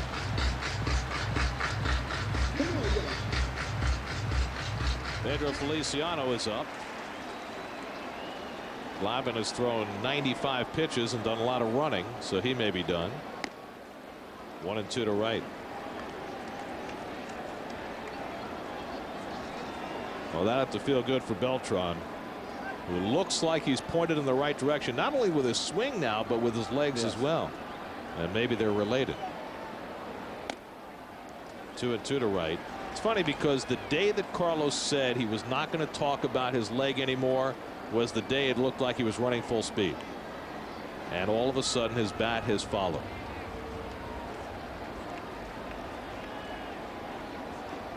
David tries to hold up, but he went around. Strike 3. So Flores has his first strikeout. 2 men down. Well, good breaking pitch here from Ron Flores down in the strike zone. David not able to hold up. Nice job of blocking that ball by Jason Kendall, who caught it barehanded. Put the tag on first and ask questions later. Well, Kendall knows what he's doing behind there. He's had 8 seasons of catching 140 games plus. Well, here's Delgado, who's 2 for 3. So each of the Carloses has 2 hits in this game. Beltran's driven in 2 runs and Delgado's driven in 1, which keeps him in the club lead in RBIs by 1.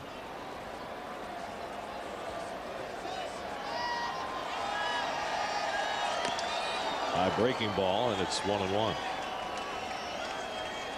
Well, you talked about it earlier, Ronnie. The Mets have had terrific first games of series. Now it's a matter of sustaining it and building on it the next couple of days.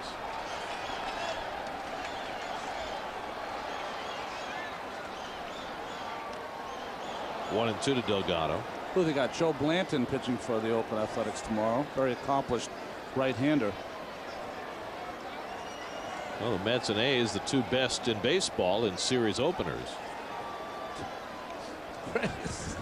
He never stops.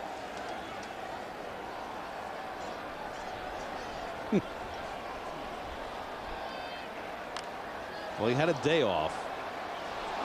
I only wonder how much he moves around on a day off.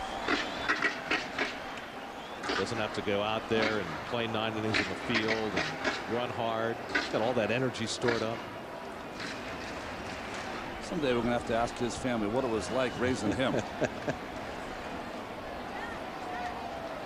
At foul. Well, you know, he lives with his parents and his girlfriend and his kids, and you know, he got all those people in that house. I wonder if they crash into each other because he never stops moving.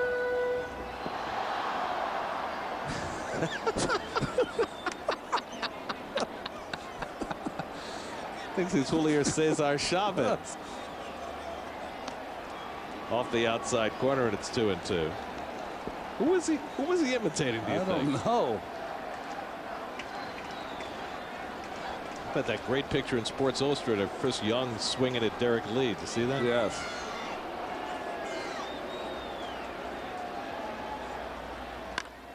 Driven deep down the right field line, hooking. Foul.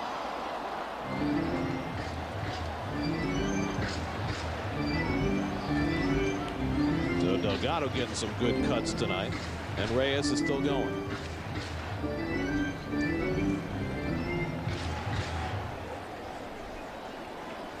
You know, Gotay and Sosa aren't doing anything tonight. Yes. And they don't have as much energy as Jose does. Delgado down swinging. Back-to-back strikeouts for Flores to end the innings. But Beltran's home run extends the Mets' lead. It's 9-1. Marco Scutaro pinch hitting for the A's, leading off in the 8th inning, and Tom Glavine's still in there. The former Mets Scutaro played here in 02 and 03, and he has been a terrific extra player for the A's, filling in when Ellis and Crosby have been hurt the last few years. Played for the Mets, didn't he, for a season? You know, when I was thinking about for this season about Tommy Glavine and his quest for 300, and if he can get the win here tonight, one closer, 296. But I was just thinking, boy, wouldn't it be great? And the chances are almost 0. But wouldn't it be great if he had one of these kind of games where it's a blowout? And he strikes out Scutaro for the first out.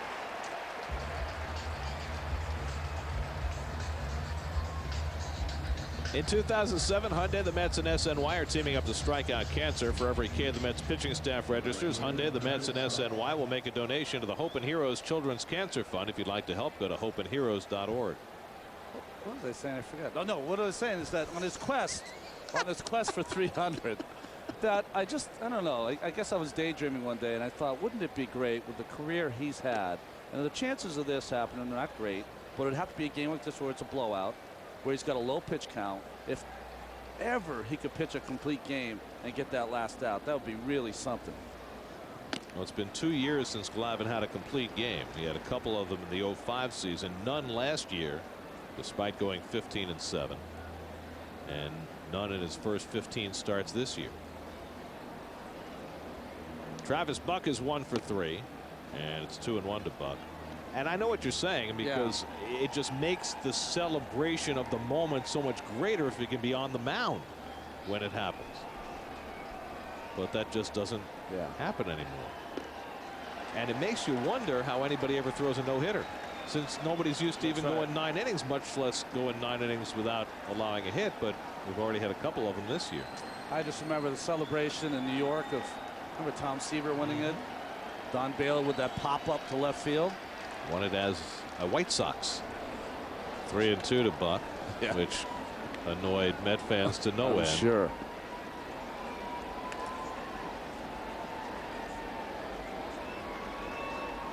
Tommy's been here all week doing some stuff with the Mets. I know that he played a big part in that charity function that the Mets and the Met players had last night. There's just the second walk given up by Glavine, his first since the first inning. Weekday afternoons between 4 and 6. Log on to CW11.com for live traffic updates from the CW11's CommuterCast. Check with CommuterCast before you hit the road to find the fastest way home or the easiest way to Shea. Glavine up to 105 pitches now as Mark Kotsay steps in, and he lifts one down the left field line, slicing over toward the crowd and out of play. I think that Tom by now is back amongst the grapes. Okay. I know that one of the things that was auctioned off was a wine luncheon, tasting different wines with Rusty and Tom Seaver. That had to go for a lot. That was. Well, they raised over $500,000 for a variety of great causes as Easley picks off the soft liner. And Buck gets back for the second out. And so many of the Mets were involved yesterday. And a lot of their individual charities benefited from all of the things that were given away and auctioned off. I still don't get, and there are a lot of great ones, but take Billy Wagner to school. I don't understand that one. I want the personal Spanish lesson from Jose Reyes. That would have been perfect. We get one every night. Yeah, but I haven't caught on yet. Yeah. I need more intensive training. Nick Swisher takes a strike. You don't want a group lesson, you want one-on-one. Like Berlitz. And, you know, with his energy, he could teach you the whole language in one night. That's right. Swisher's 0 for 2 and a walk. And Glavine misses with a fastball, 1-1.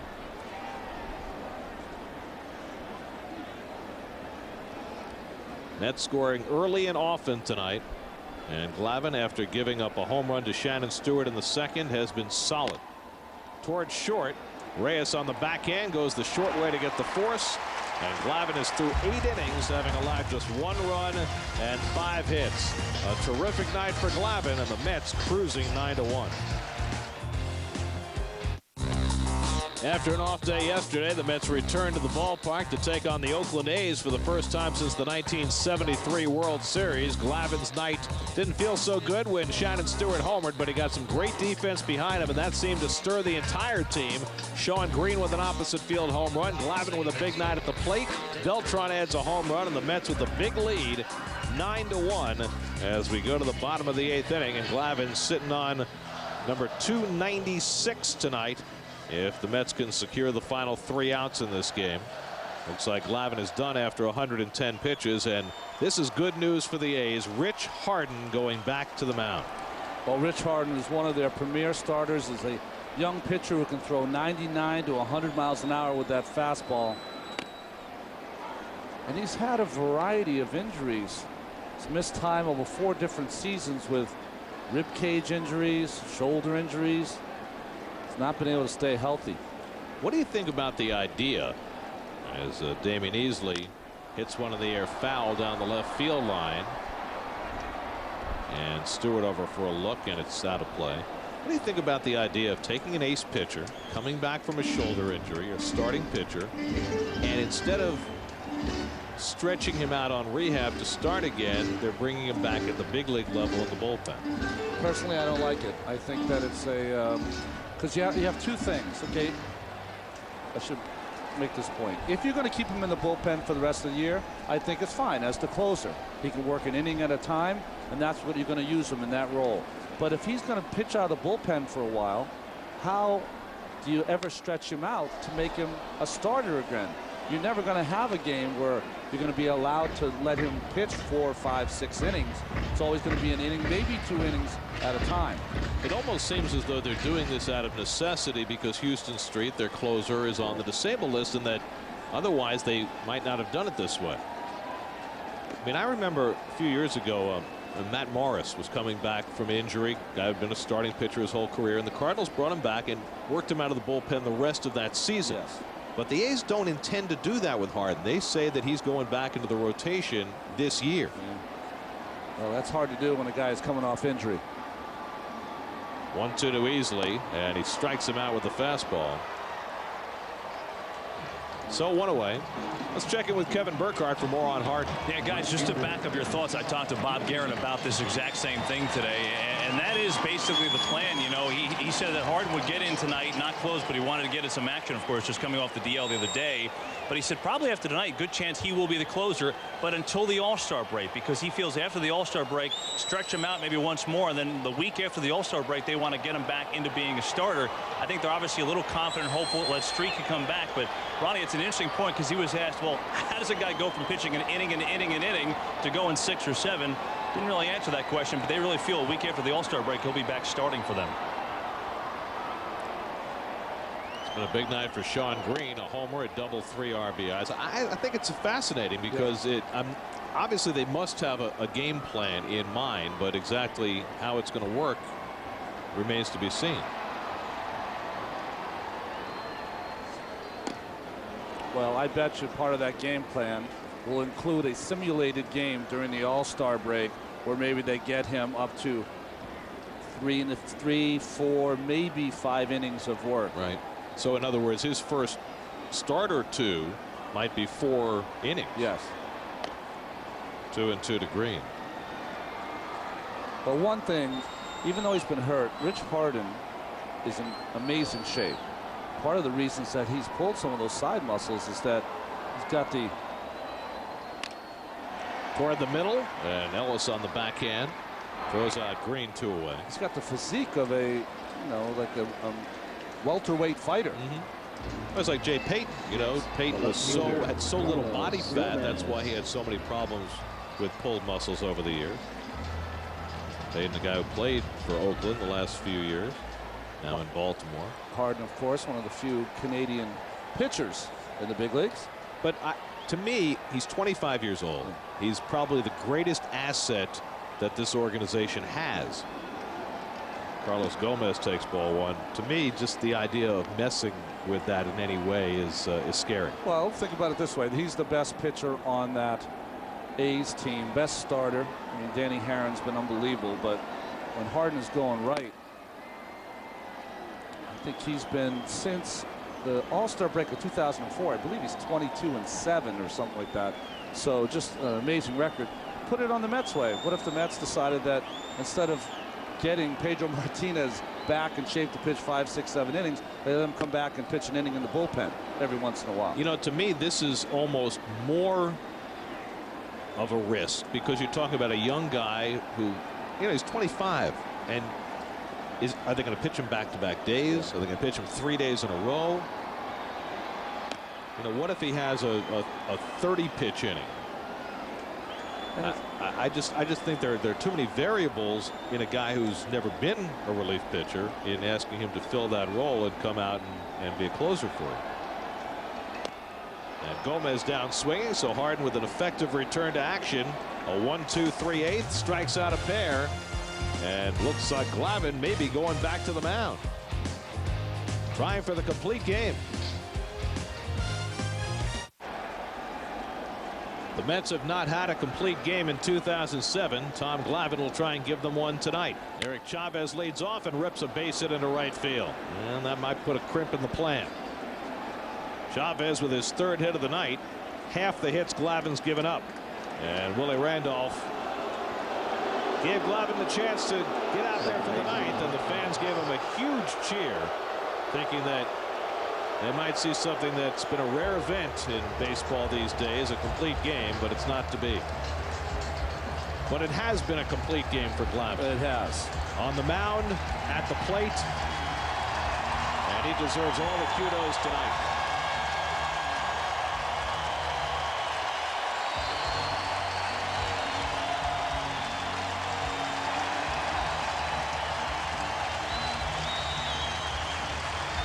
Three more outs, and Glavine will have win number 296. Well, Tom Glavine has 55 complete games in his career. Went to the mound for the 9th inning, hoping for one. And the fans just loved the entire concept. It was unbelievable. Everyone rose en masse because they couldn't believe that someone was going out for the 9th inning. Threw one pitch, gave up a base hit to Eric Chavez. And that same crowd expressed its displeasure.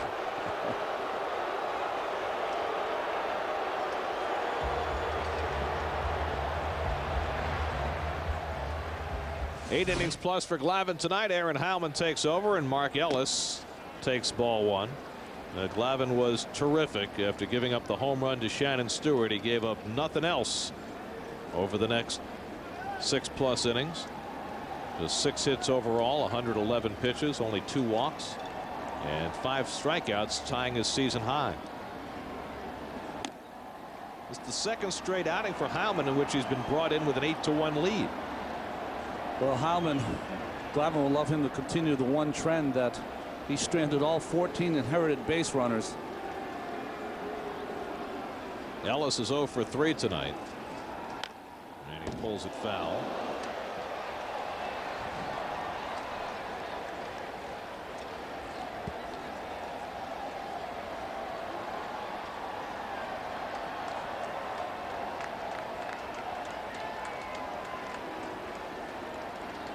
Eight to 1 when Heilman came in on Monday night against Minnesota. 9-1 tonight.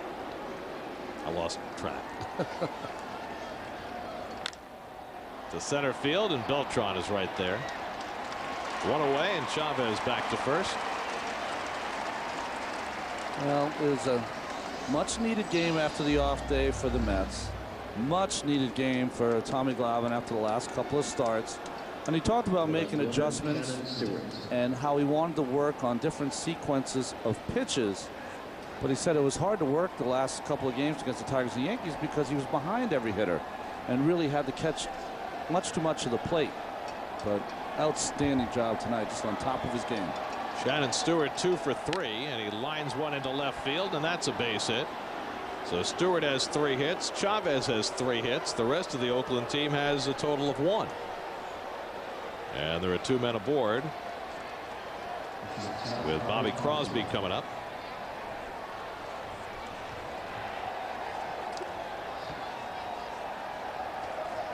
The Tigers scored 5 runs in the 6th inning and lead the Braves 5-0. Kenny Rogers has allowed just 2 hits in his first outing since coming off the disabled list for Detroit. Crosby pops it up. Infield fly rule will be invoked. That's the 2nd out as Delgado's got it, and there are 2 away.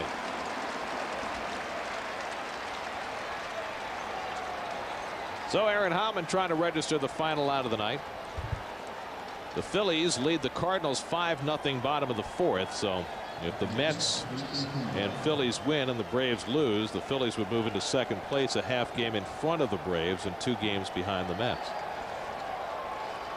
Here's Kendall, the final hope for the A's. He's been up 3 times and flied out all 3.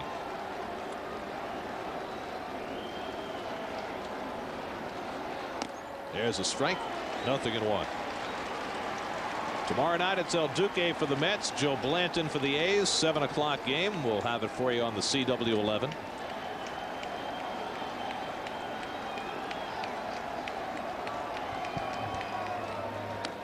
One and 1 to Kendall.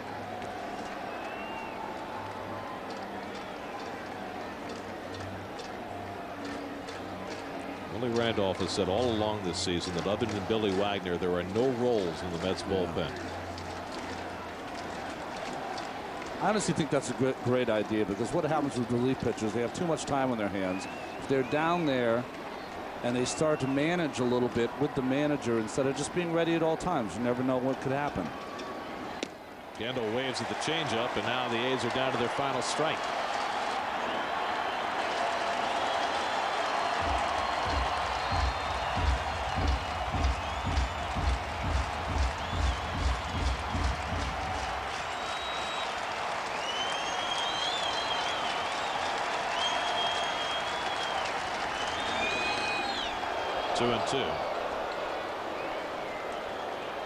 Usually that ball inside doesn't miss. Kendall hit 212 times in his career.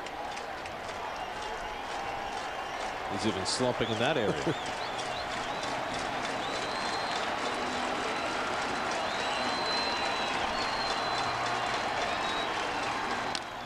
Tapped softly. Reyes in. Tough pickup. Makes the play, and the ball game is over.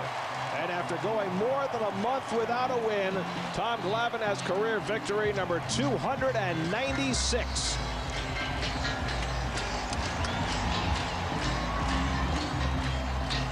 Shawn Green and Carlos Beltran with home runs along the way. Glavine helped himself with a couple of hits and 2 RBIs.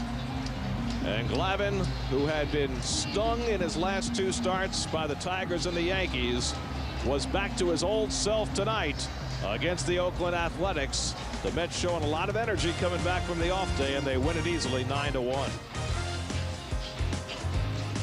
Here's your outing game summary. Just 2 hours and 11 minutes for Tom Glavine to notch career win number 296. So the Mets get another series opener, and they get a win for Glavine. Now they'll try and back it up tomorrow night. Back with more from Shea in a moment.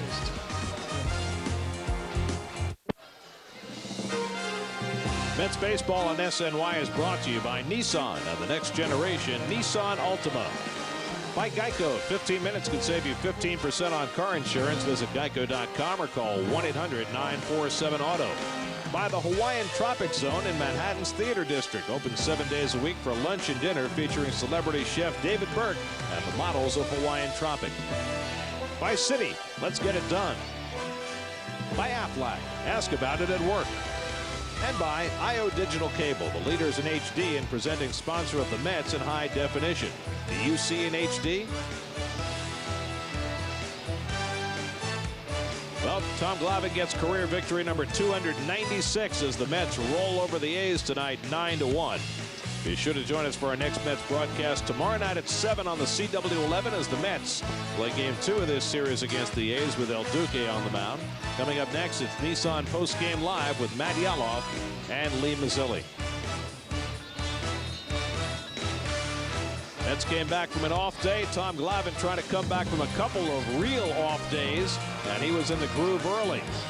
Had a couple of hits, drove in a couple of runs, got some good defense, offensive help, home runs from Shawn Green and Carlos Beltran, and the Mets pulled away and beat the A's 9-1 for Glavine's 296th. For Ron Darling and Kevin Burkhardt, I'm Gary Cohen saying so long from Shea.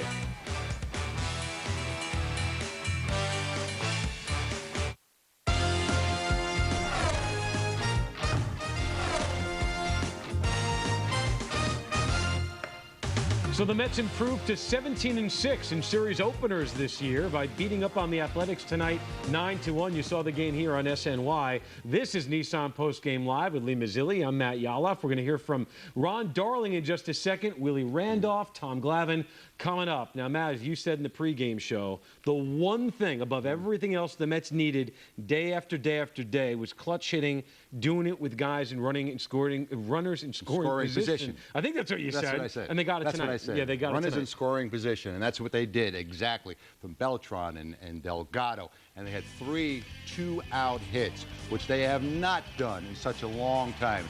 When we talk about if you pitch, you win. Well, if the Mets hit, they win.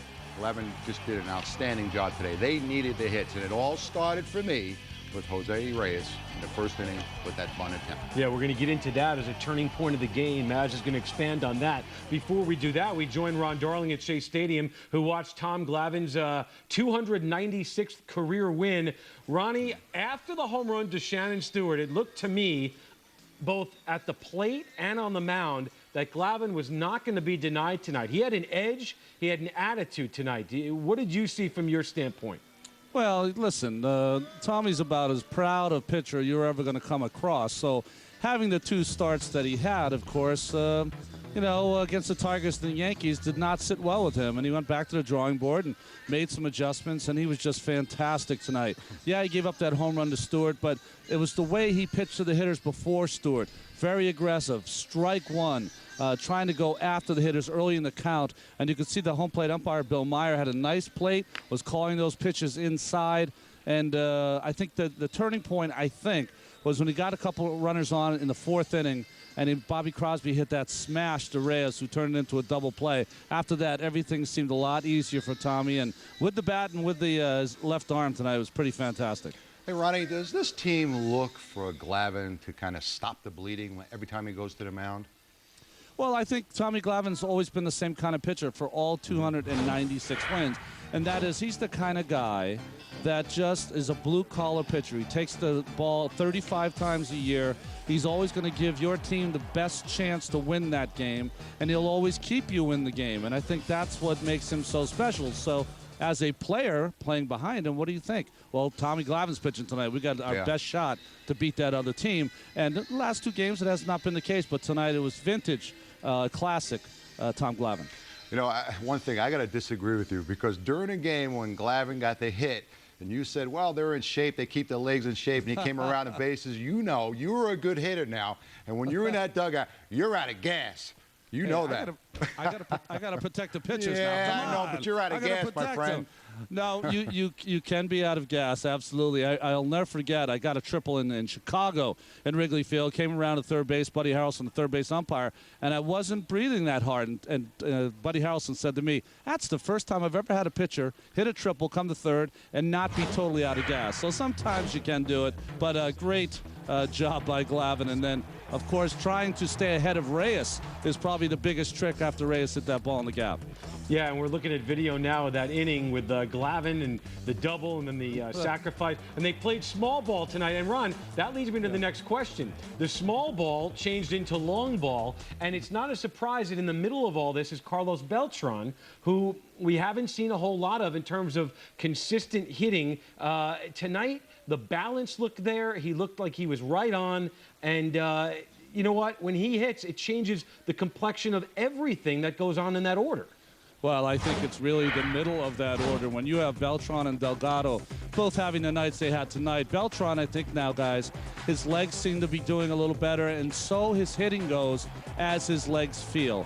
When he feels strong in his lower half, he can use those legs to really deliver some punch into that ball. And you saw that home run he hit off Ron Flores. That was where he's using those legs, and instead of getting singles and maybe blue pits, he's getting those long balls. And I think, you know, that's classic Beltran, too. As he gets healthier, that Mets offense will get healthier also. Yeah, and Shawn Green also struggling since he came back tonight. First home run of the year for Green against a lefty. Do you look at that as a pitcher and say, all right, now I know Green's in a different place if he's hitting lefties like that? Yeah, I think you think of him as locked in, because against lefties, he has been going that way all season long, but not with a lot of pop the other way. And when he hit that ball, I mean, that is Shawn Green 10 years ago with his ability to hit that ball over the wall in left field. And that's a great sign for the Mets, that he still shows power that way. And a great game for Shawn Green. Like you said, coming back, trying, you know, he did not go on a rehab assignment, just did it by taking batting practice. So, you know, it took him a few games. So hopefully he's back to where he was before the injury. All right, so they can secure the series tomorrow. We haven't seen that since the month of May. El Duque takes the ball, 2 subpar performances. El Duque comes back tomorrow, and reason to believe that he will make the adjustments necessary.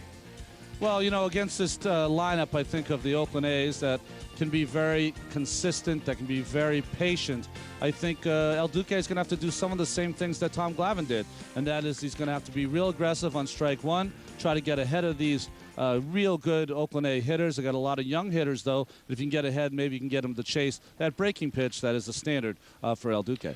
All right, Ron Darling, we'll see you on the CW11 this weekend, yeah, with Gary and Kevin and the guys out there at Shea. Thanks, Ronnie. Yeah, see you, remember, Ronnie. Night game tomorrow. You can sleep in, guys. Oh, okay, very good. Right. Look at that. Ronnie thinking of our best interests. That's what we love about Ron Darling. All right, Maz, let's talk about the turning point. We heard what Ron thought the turning point was for Glavine, but really setting the tone in this game for the Mets was even earlier than that for you. For me, it was Jose Reyes. I mean, we haven't seen Jose go out in the first inning and look to bunt to get on base to make things happen. Lays down a bunt right away. Chavez throws the ball away. There he is on second base. Next thing you know, the guys in the dugout are feeling, hey, already, look, something's starting. We're trying to do something. So right there for me, that started the Mets going in the right direction, and from there it just snowballed. You know, we know Ricky Henderson is with the team the last few days. He's still with the team.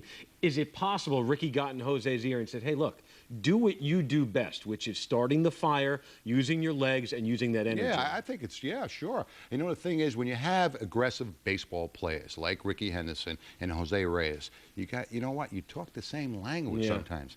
And to go out there and be a disruptive player, like both players were, I mean, Reyes is and Ricky was, I mean, it's exciting baseball. But you were going to say something. You know, they may speak the same language, but I haven't heard Jose Reyes refer to himself as Jose. So it's not exactly the same language. All right, Tom Glavine now, win number 296. He's creeping to 300. It's taken a while to get to 296. This is something interesting for you, Maz. In 1984, Glavine was selected 69th overall in the NHL draft. That's a while ago, right? Tonight, win number 296 comes on the same night of the NHL draft. Here's Kevin Burkhardt with the lefty. This crowd just erupted when you took the field for the ninth inning there. I mean, you don't see too many complete games. Was there something in it that you really wanted to finish this one tonight? Yeah, I did. I mean, I knew I had a real short leash in the last inning. You know, I knew I was going to go out there, and if I had a clean inning, then Willie might give me a shot at it. But with my pitch count, I knew they weren't going to let me go too far. So I took all the drama out of it on the first pitch.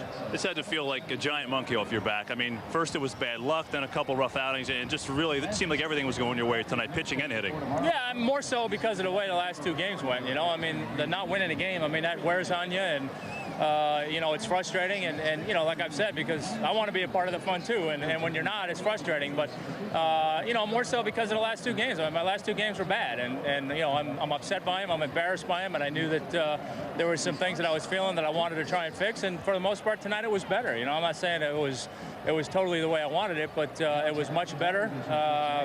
Got a huge break on the real hard line drive ground ball that Jose caught and turned a double play, and from there everything seemed to go pretty good. You know, I think most impressive was the fact that after you round the bases, you go out there and throw two more very good innings. That was probably the best thing that's happened to me, to be honest with you, because I mean, one of my problems lately has been I've been feeling too strong, and you know, my velocity's been up a little bit, and I've had a hard time getting consistent movement and getting consistent location. And after I ran around the bases, it was real hard to not go out there and try and throw too hard or try and muscle up too much. It kind of took everything out of me naturally, and everything was pretty good after that. I mean, you do realize if you ever want to stop pitching, you could probably have a career as a pinch hitter, hitting over 300 this year. Well, you know, it's a 4-game hitting streak, so you know, I'm riding high with the bat right now. Tom, congrats. Thank you, I appreciate it.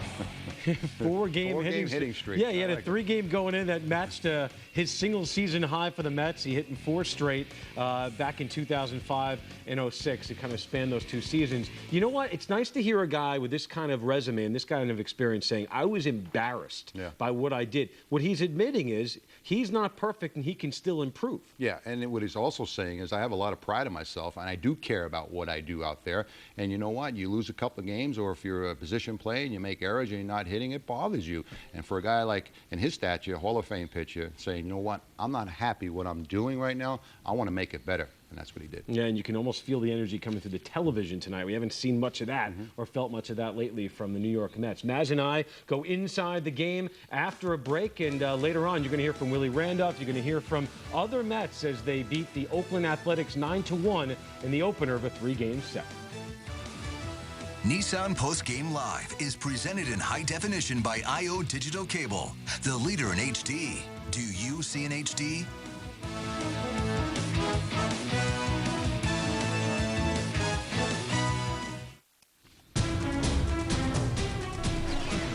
All right, here we go. We're going inside the game. Lee Mazzilli, Matt Yaloff, Oakland Athletics, New York Mets. The A's first trip to Shea to play the Mets since the '73 World Series. Tom Glavine, 5 wins shy of 300. You know the story. How about the defense? All year, with the exception of a game here and a game there, the defense has been solid. Damian Easley making a nice play, and Eric Chavez and the single to left. And watch Nick Swisher, who had walked, trying to go to third. Carlos Gomez. Well, that's a pretty good play by Gomez getting rid of the ball, but I don't know where Swisher was thinking about going right there, but it should have been third base. Yeah, third out there at third base. Yeah, not good. Great play by David Wright as well. Bottom first, this is lefty Lenny DiNardo pitching for Oakland. Jose Reyes, here you go, Maz, leading things off and dropping it down. They're playing for it, and they still can't get him. And you're playing with the Gold Glove third baseman there, too, and Chavez. It's a great point. Throws it away.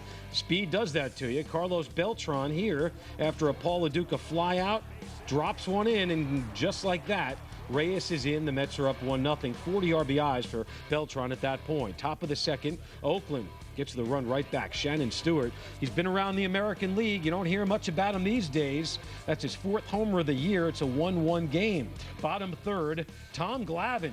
Talked to Kevin Burkhardt about it. He's got a 4-game hitting streak, batting .292. After that hit, Mark Kotze lets it get past him, and Glavine's on second. Reyes next, and once again, this time, not for the hit, but for the sacrifice, and it is successful. Glavine moves to third. Paul LaDuca next. Paul LaDuca, center field, Mark Kotze, can of corn. Glavine will score from third. The Mets take a 2-1 lead. They're manufacturing. That's how you script it, right there. That's exactly how you do it. Script and run. Fundamentally sound at the plate and in the field. Fourth inning, A's put together a little bit of a rally. Chavez leading off, lines the single to right field, but Glavine gets Mark Ellis, freezes him here. And the inside, I don't know about that one, but you know what? The strike zone worked for Glavine tonight. Shannon Stewart, line drive, soft little liner, drops into left. The A's with 2 on and 1 out. Bobby Crosby is next, and this was the huge play that got Glavine out of a jam.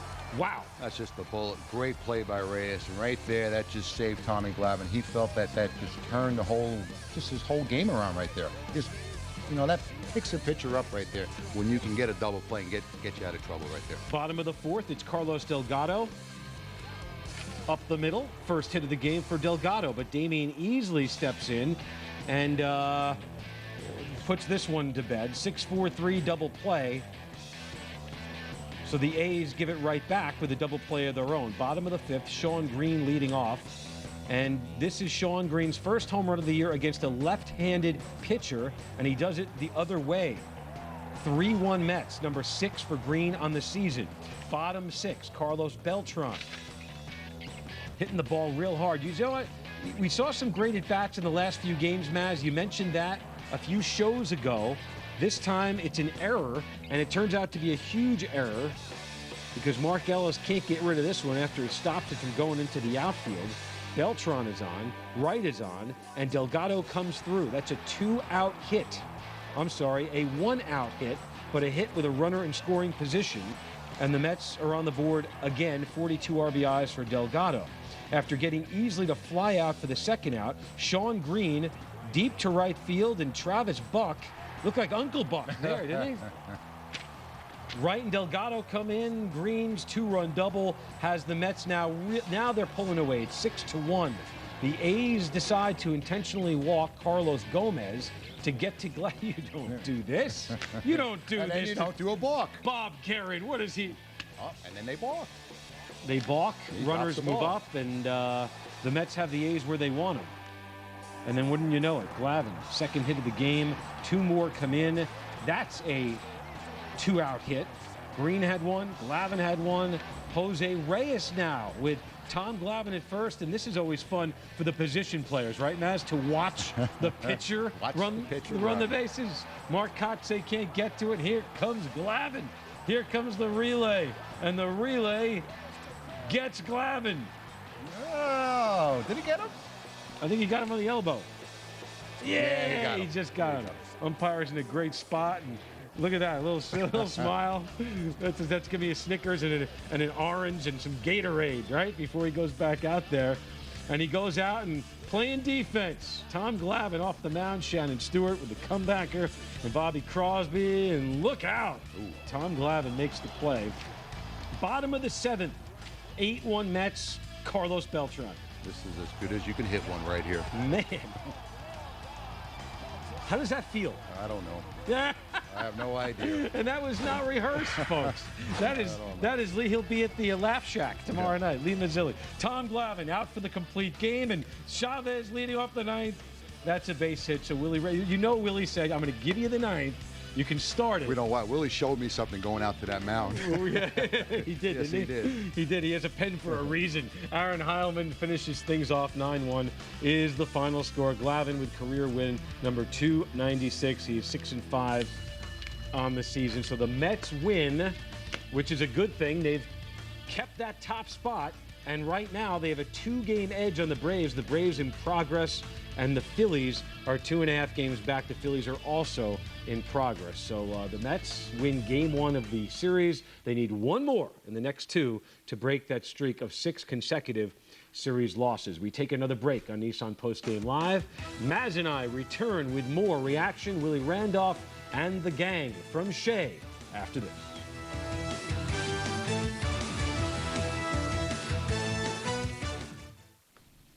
Nissan Postgame Live continues in a minute. Willie Randolph's comments coming your way, but first it's Kenny Choi. He has a preview of what's coming up on Geico Sports Night. What is happening, Kenny? A lot is happening. Thank you very much, Matt. We'll have much more reaction from Shea as Tom Glavine finally gets win number 296. We'll also go one-on-one with Hall of Famer and former Mets great Tom "Terrific" Seaver. He'll discuss how tough it was to leave New York when he was traded to the Cincinnati Reds. And the cooperation between Jason Giambi and Major League Baseball hits another snag. We'll explain all of it when you tune in. That just a fraction of the stories coming up on Geico Sports Night. But right now, let's send it back to Nissan Postgame Live with Matt and Lee. All right, thanks a lot, Kenny. Willie Randolph was invited to be a coach on the NL All-Star team for Tony La Russa in San Francisco on July 10th. That was news that came down during the Mets' off day. The Mets were back in action tonight. They beat up on the Athletics. Here's Willie Randolph answering questions just a few minutes ago.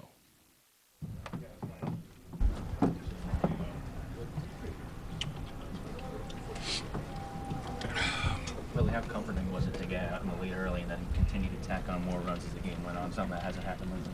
Very. Well, like you said, when you haven't done it lately, it feels real good. You know, that's the way we play, and nice to give Tommy some support. And you know, he had that one inning where he gave back the lead for a second, but we kept pouring it on. And he kept putting up zeros, so that's how we need to play, and hopefully that's start of something, you know, more consistent. Was this Tom back on his game, really, and just doing everything the way he did up for 290, first 290? Yeah, well, that's the Tom Glavine that we know. You know, he's capable of doing that. Obviously, you know, I mean, outside of the last two starts prior to this, he threw the ball pretty well before that. So, you know, you're entitled every once in a while to, you know, maybe get out of rhythm a little bit and run into maybe some tough matchups against some tough teams. But, you know, he used his pitches well and made sure that he, you know, kept them off stride. Sometimes it works for you, even when a veteran guy, you know, doesn't see the team for a while. Especially a free swinging team like them, it sometimes works in your advantage. So, you know, Tommy's pitched relatively well. And like I said, the last couple games prior to this, I think he just ran into some, you know, tough ball clubs, and they beat him up a little bit. But hopefully he's back to where he was early in the season. You know, we need him to repeat that next time out. Really, tonight, maybe the best Green has swung the bat in a little bit, had a couple of good swings for you.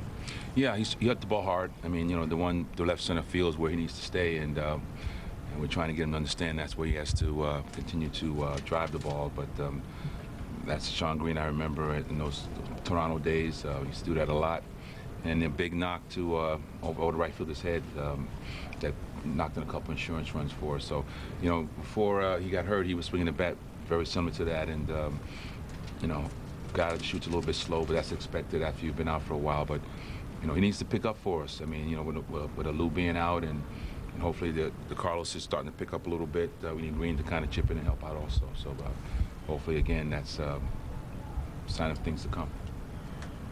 Well, it was kind of a fun moment when Tom came back after he got thrown out at the plate there in the sixth inning. Everyone was joking and everything like that. Is it the kind of moment that this team, you know, needed, you know, the way things were going? Well, you know, it's always when things are light, but, you know, we're pretty loose for the most part. When you're not playing well, you know, you don't see a lot of smiles, but, you know, that's the way it should be, you know? I mean, but, yeah, to break it up for a second there and see Tommy chugging around the bases, that parachute came out around third base, and he started to do a little bit of a moonwalk there, but he, you know, he got a couple big hits for us. Obviously, he's swinging the bat well. I'm going to have to use him for one of my left-handed pinch hitters off the bench because he's striking the ball well, and, you know, he's proud of his hitting. And tonight he, you know, got it started, and then, again, came up with a nice double to, you know, to add on to the runs or whatever. And then that's what we got to do, you know, just continue to, you know, put the pressure on and keep adding on. And again, one win, but we're looking to, you know, kind of grow off this. Can that inspire a team offensively when you see your pitcher going out there and hit a double and driving into and doing? Well, it should. It should. You know, when the pitcher's showing you up. I mean, everyone knows Tommy swings the bat well for a pitcher, but, you know, yeah, when you're not swinging the bat well, you don't want the pitcher to go out there and get all the glory. So, you know, it's a temporary thing. It's just something that happens every once in a while. And, you know, if I'm a hitter, I don't want the pitcher out hitting me. That's for sure. So, hopefully, we all can kind of take the lead from Tommy and I think Oliver Perez has swung the bat pretty well this year for a pitcher also. So we need Maine and those guys to pick up the slack a little bit along with El Duque, you know. Yeah, El Duque tomorrow. That's Willie Randolph. This is Shawn Green, bottom of the fifth. The Nissan play of the game. There's a whole bunch of candidates, but we give it to Shawn Green here. His first home run of the season against a lefty in the 9-1 win. Shawn Green looking good tonight. I felt good up there. It was, you know, the first time, I think, since coming off the deal, I could say I felt like I had good at-bats, you know, every time up there. And, you know, that's the key. Rick Down was talking about just staying a little shorter and with my stride and all that, and I felt better. How good does this feel for you? I mean, I know things haven't totally clicked since you've come back. I mean, was this the first game you really felt in a groove? Or? I felt better, yeah. I mean, it always helps when you hit a ball over the fence, and then next time I have to feel a little better. But, you know, I saw the ball well up there, and, you know, hopefully I could build on it just as well as the team. It was a good all-around win. Tommy pitched a great game, and we definitely needed it. See him do what he did at the plate. What does it do for you as a hitter? I mean, I would think it inspires you a little bit. Well, it embarrasses us. You know, we're out there working every day, and he goes out there and makes it look easy. But I know he's you know, a great athlete, and you know, when he goes up there, he's like a lot of pitchers are outs. He's going to give you a good at bat, and when he has to get a bunt down, he's going to get the bunt down. And today he showed off his opposite field hitting. What's the key to parlaying this into a win the next day? Because the last two series, you've actually played very good first games of the series, and then come back with a loss. What's the key to now continuing this? You know, just to come out tomorrow with the same approach we had today. You know, we swung the bat through the lineup well, and I think that was the key. You know, we had a lot of opportunities, and that's because we created them and took advantage of them. So the more chances we give ourselves, the more runs we're going to score. Shawn, because you're able to bowl well to left field and right field, is that a testament to how nice you feel to play right now? I mean, it's a good sign to drive the ball to left field, and you know, started to come, I guess, the last couple of days. Hit some balls, a lot of balls to left. Some, you know, some were caught, but today to hit the one over the fence definitely felt good. And next at bat, he threw me a fastball inside, and I just reacted to it. So it felt good to be able to react to both sides of the plate. All right, Shawn Green, that's a good sign when he says he's feeling good. And Ron Darling pointed it out. He didn't have a rehab assignment, so it can take a week to get yourself back? No question it could. It could take longer, too. I mean, I had a couple of players in Baltimore that you wanted to send down to rehab. You know, they didn't want to go because they don't have to go. They can refuse rehab assignments. You know, a lot of guys want to go down there, some don't. But he got it done. Yeah, he got it done tonight. So did Carlos Beltran. After a break on Nissan Postgame Live, you're going to hear from Carlos Beltran. And then after this program, it's Geico Sports Night. Full night of sports and news and highlights coming your way on SNY. Well, if you missed tonight's game, you missed Carlos Beltran, front and center in the offense. 2 for 4 in this game, a couple of runs scored and a couple of RBIs as well, a home run. His first multi-RBI game in a month. That's for Carlos Beltran. Here he is reacting to tonight's victory. I feel good today. You know, the main thing was we were able to win. And also, you know, I think we did everything right today. You know, we were able to pitch well, hit the ball from first to ninth, and also play good defense. So it was good to go out there and being able to take the first game out of this race. I know I know you want to see it for a couple of games in a row, but do you feel like the offense as a whole is starting to come together? And Delgado, Green today, seem like it's all coming together a little bit? Yeah, we're coming together. You know, we will be fine. You know, not because we lost I don't know how many ball games before means they're going to stay like that way. You know we are a really good team. We know that we can hit, and we will. The home run, smoked it. What did you hit? I was a changeup right in the middle of the plate, and you know, every time you contribute to do something for the team, you know, it's always great. So I'm just very happy that being able to come through right there. You get a light moment tonight. Jose hits the triple, and Tom, everyone's laughing. I saw you laughing on the dugout with a bunch of the guys. Did you everyone kind of take a deep breath tonight and just kind of enjoy a night after losing some games? We have fun today. You know, like I say, you know, we were able to put things together for. You know, it's been a long time. We were able to put things together the way we did today. You know, like I said, we pitched well. Glavine did a great job out there. We hit the ball. We got some hits with 2 outs. You know, we played the fundamental games. You know, get the guy over, get the guy in. So that's the way we should play the game. You know, but some days, you know, you're not going to be able to accomplish that. And today was one of those days where you know, everything worked for us. What's the next step now? win tomorrow, get a series, and kind of get that off your back? That's the way it is. You know, that's what we're thinking right now. We're thinking about coming tomorrow, win again, and trying to have the same approach we have today. Yeah, and tomorrow it's going to be El Duque against Joe Blanton. That's a night game. El Duque coming off a couple of outings uncharacteristic of Orlando Hernandez, so they try to make it 2 in a row tomorrow night. That game is on CW11. Maz and I will return on Monday for pregame and postgame. Next 2 games on CW11 throughout the weekend. You'll hear more from Tom Glavine coming up on Geico Sports Night. I'm Matt Yalla. I'm Lee Mazzilli. Good night, New York.